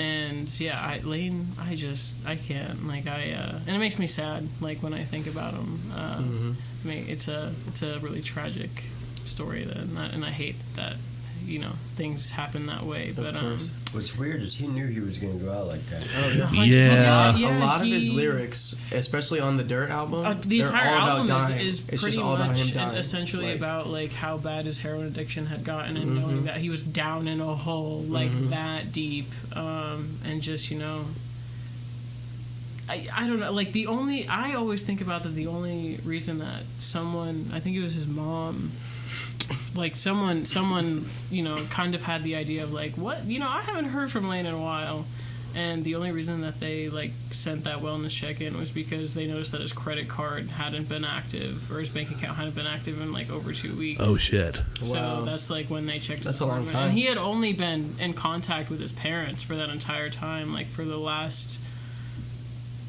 couple months of his life. Like he was only ever talking to his parents, and I think his mom was like the first one to be like, can someone check in on him? Wow. But yeah, definitely Alice in Chains. I have a really like deep-rooted kind of connection or fascination with them, and I have dedicated a lot of time listening to them. So probably them, yeah. Mine would probably be Pantera, but the OG Pantera, of course, Sure. with Vinny and Sure. Dime. Sure. Just because every time, you know, they were they partied fucking hard. Oh boy. Like that's an understatement even. But they were also just so down to earth and all about the music and all about feeling, and just it was so like raw, if you will. Especially Dime and like even Phil, like if you listen to his lyrics, and of course Rex on bass, but they were just such a tight band, and so like they were. Honestly, I think their ballads are probably my favorite songs. Like No doubt. I realized that their ballads are my favorite songs, and I love the heavy shit, of course. Yeah. Like I'm all for that, but you know, you have Cemetery Gates, you have The Sleep, you have Tens, you have Floods. Floods. Like all of those songs. Good friends and a bottle of pills. Yes. Absolutely. No, exactly.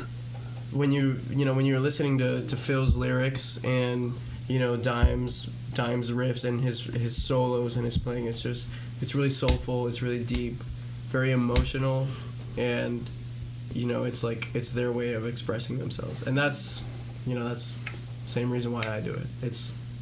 I can talk through my guitar, basically. Definitely. I'm trying to everything I'm feeling right now. It's coming out. Exactly. Yes. Because it's like it's something you can't contain. Yeah. It's so much, and I don't know. I'm a pretty emotional person. Like as it is, like I just don't really talk about my feelings, just because that's Sure. kind of how I am. But I'm the only boy in my family as well. I'm like the middle child and the only boy. Yeah. So I'm like used to not really talking as it is. Yeah. But I don't know. I listen to Pantera and I'm like, fuck, this is what music's about. Definitely. Like, especially their live stuff and just watching them in their interviews when they're being serious, of course. Yep. But yeah, I would open for Pantera. That would be my choice. I don't like fucking donuts. Yeah. I remember the first time I heard the 10 solo, I was like, whoa. It's so good, dude. It's so good. And Hollow? Yeah. The intro to Hollow? Hello. Yeah. Oh, man. Oh, and just speaking to their ballads, Suicide Note Part 1. Mm-hmm. Oh. Dude. Oh, my God. So good. Yeah. So good. Holy shit, man! I need to get into more Pantera. You guys are drooling talking about fucking So Pantera. Like it's bacon. Yeah, I've just spent so much time over the years listening to their music. I mean, I have to say, like, it almost feels like I know them. Mm-hmm. I don't fucking Exactly. know. Exactly. I don't know them. I did get to meet Dime once, and he was fucking incredible, right? Yeah. He's just another dude. Yeah. That can, But having spent so much time listening to their music, it almost feels like I fucking know them. Mm-hmm. That's how much I connect with their music. Mm-hmm. That's awesome. Yeah, like I said, definitely I am getting more involved in that. Sure. But every day I'm always listening to something new that I don't even like. I'm excited to listen to it, but I'm also like, damn, why the fuck did I listen to this sooner? Like, you know what I mean? Like, I know, right?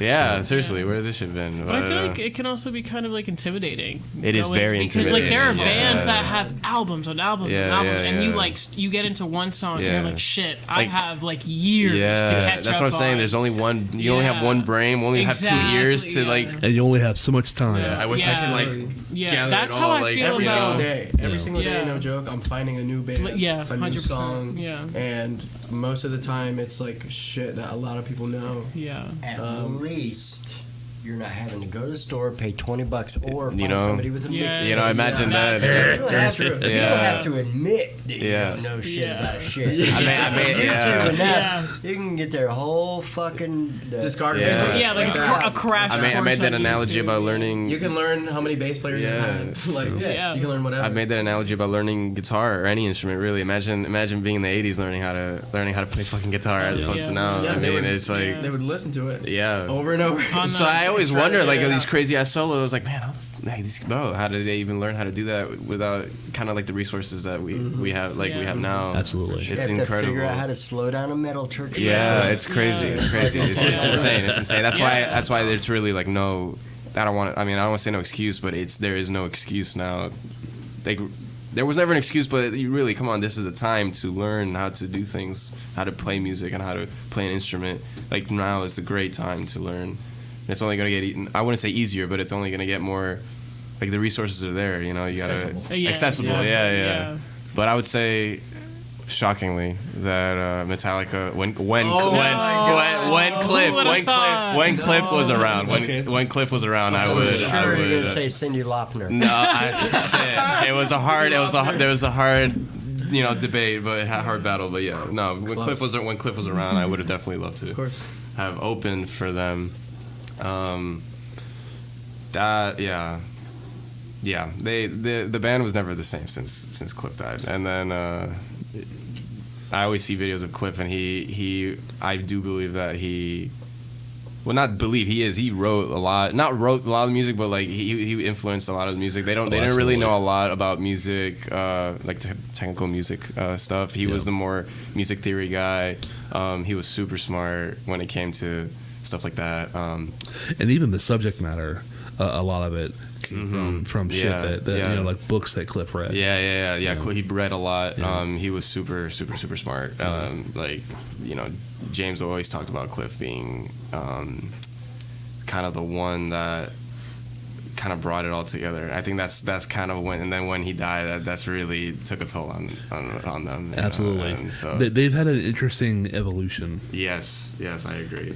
Well, yeah, I would open for Metallica with Cliff. Fuck yeah, I would totally do that. From heavy bass to no bass. And Oh, bass again. Yeah. Right? Yeah. And Justice for All, you can't hear You can't hear shit. There's no bass. I'll say Jason. Jason was a great bassist, though.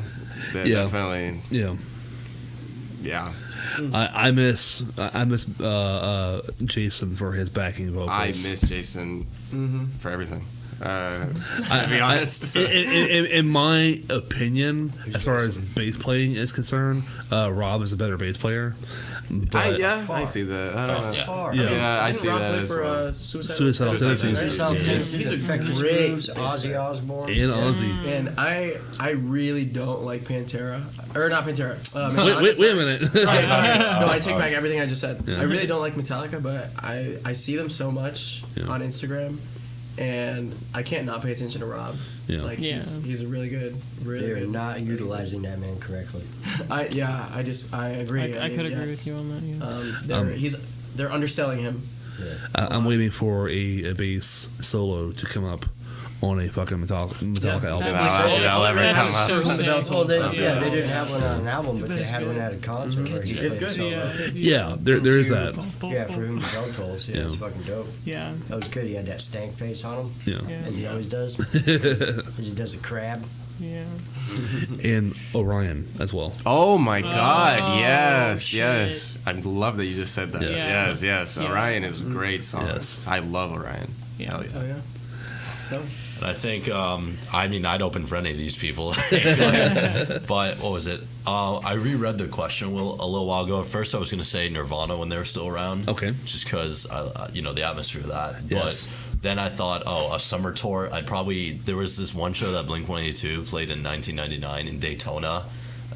And that's closer to South Florida. I think I'd want to open for that show just to Awesome. get to see what South Florida looked like in the 90s. Yeah. And, just get to play a show by the beach. That'd be so much fun. Definitely. Yeah. Yeah.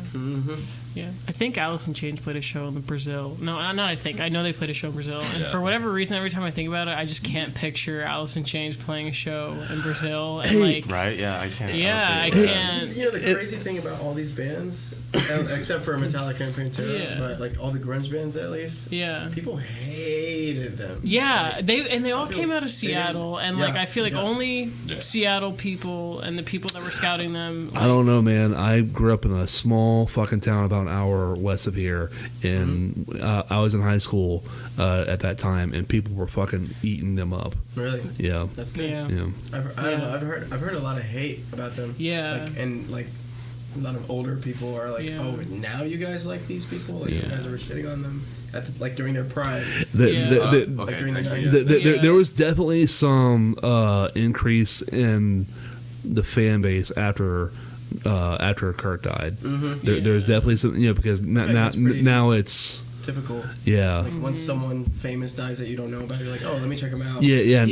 Now he's fucking famous because he put a fucking shotgun in his mouth. Right. Because he's a really good painter. He's a really fast painter. Or Courtney did it, whichever. Yeah. But, Either way, he didn't have a gun. yeah. Emily, I wanted to ask you, what is your favorite Alice in Chains song, and why is it Nutshell? It is. It's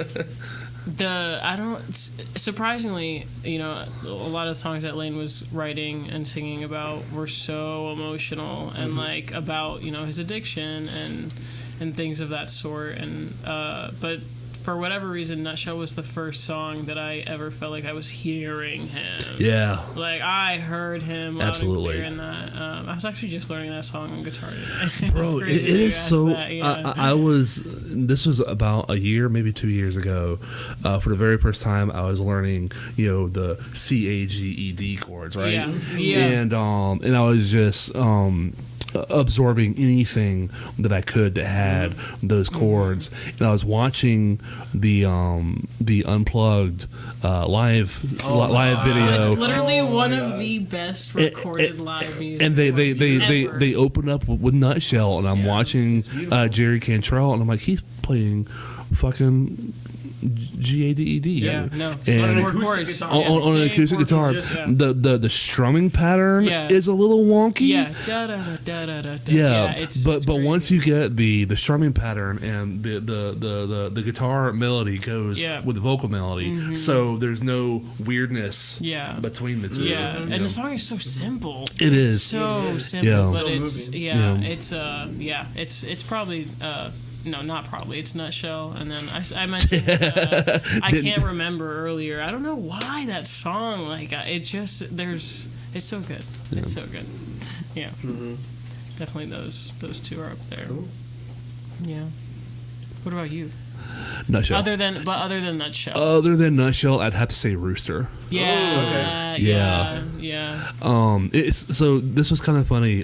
Me and my buddy Landon in Falls Chase, they were playing. Yeah. Shout out Landon. Yeah. Shout out Landon. Yeah. What a character, I mean, you gotta love him and Falls Chase. Very. They're so good. They all of covered them. Man in the Box. Yes. Up there. Yeah. That's one of the my reasons. God. I remember Chase was hearing it out. we were in the I parking lot. was like in the parking lot making our set list, and I heard it. I was like, "Holy Yes. shit, he's doing that justice." So they were playing a show, and Landon said, "Hey, does anybody have any?" Oh, excuse me. Gotta pee. Landon asked if there was anything. He was taking requests, and I said, "Would." Yes. And he said, "All right, come up and if I could sing it with me." I kind of knew the lyrics, but only kind of. Yeah. And so I get up there with Landon, and I'm looking at him thinking he knows the lyrics. He's looking at me thinking I know the lyrics, and we killed that song, and not in a very good way at all. It's all right. Yeah, we It's all murdered good. that It's song. all Yeah. good. It's all about. Yeah. As long as you're paying a tribute in some way, I'm I've happy. Yeah, I've been meaning to ask you. We should cover Alice in Chains. I want it. Yeah. Man in the Box Man in the Box. or Yeah. Wood, Yeah. Just Wood. because of that fucking bass. Right? Yeah, Or dude. Nutshell. Yeah. Or Nutshell. Come on. Yeah, or Nutshell. Or yeah. Nutshell. Yeah, It's a little such ballad, a yeah. beautiful It's song. And what you'd have to do with it, you'd have to fucking cut all the lights out. Tell them to turn on all the fucking Yeah. lights. Yeah. Maybe one or two so that you can see the goddamn guitar in front of you. Yep. Although you're not really changing your frets, so maybe that's not really a thing. Yeah. But I mean, it is. I get what you're saying because it's what you're hearing. Yeah. So like, kind of putting a spotlight on each. Yeah. Each For moving sure. part. For Yeah. Sure. Yeah. But man, Alice in Chains is like I don't listen to them enough. I really only listen to that Dirt album, and it's a great album. Yeah. But and Man in the Box, of course, and Facelift Rooster. though, like Facelift is so good. Mm-hmm. So good. But I don't know. I really like Alice in Chains because it's comfortable for me in terms of like the bluesy thing, but they still have the heaviness. Not only like in terms of their message, like lyrically, but Yeah. also the instrumentation because Jerry Cantrell is fucking genius. Yeah. Another point I think that we should make about Alice in Chains, I love that Lane and Jerry Cantrell did the vocal harmonies. Yeah, So- he literally just Yeah. said that. Yeah, in the, Jerry singing. in the chat. Yeah. Jerry singing. Yeah. Yeah, but yeah, Yes. he's also super underrated in Yeah. his vocal harmonies. 100%. So- Yeah. And they sounded so similar. Their voices fit so well together. Oh, yeah. Like they just were like two peas in a pod. Definitely. Yeah. Yeah, for sure. Well, guys, thanks for fucking coming on. Thank you for having us. Thank This you has so much been for having so us. Yes. Lovely. Yeah, This was awesome. Yeah, Yeah, thank it's you. just great. We I get appreciate to it. nerd out about guitar. Yeah. Definitely. And amps and Yeah. shit. Fuck yeah. I get to talk about No, yeah. Lane Stereo as long as I'm. I am looking forward to seeing you guys March 30th. Okay, so Yeah, we you have- should come. yeah, You should yeah, come so we out. have For March sure. 2nd Yeah. You should in definitely come. Gainesville. Yeah. March Yeah. 2nd, all of our Second in Gainesville Gainesville, fans. Second in Gainesville. Yeah, March Swamp 2nd. Records. Venue undecided as of yet, but keep an eye out for Swamp Records. They're going to post the venue. Yeah. And then we also have March 30th at Legacy. Yes. We have pre-sale I will tickets. definitely $10 be there. bucks.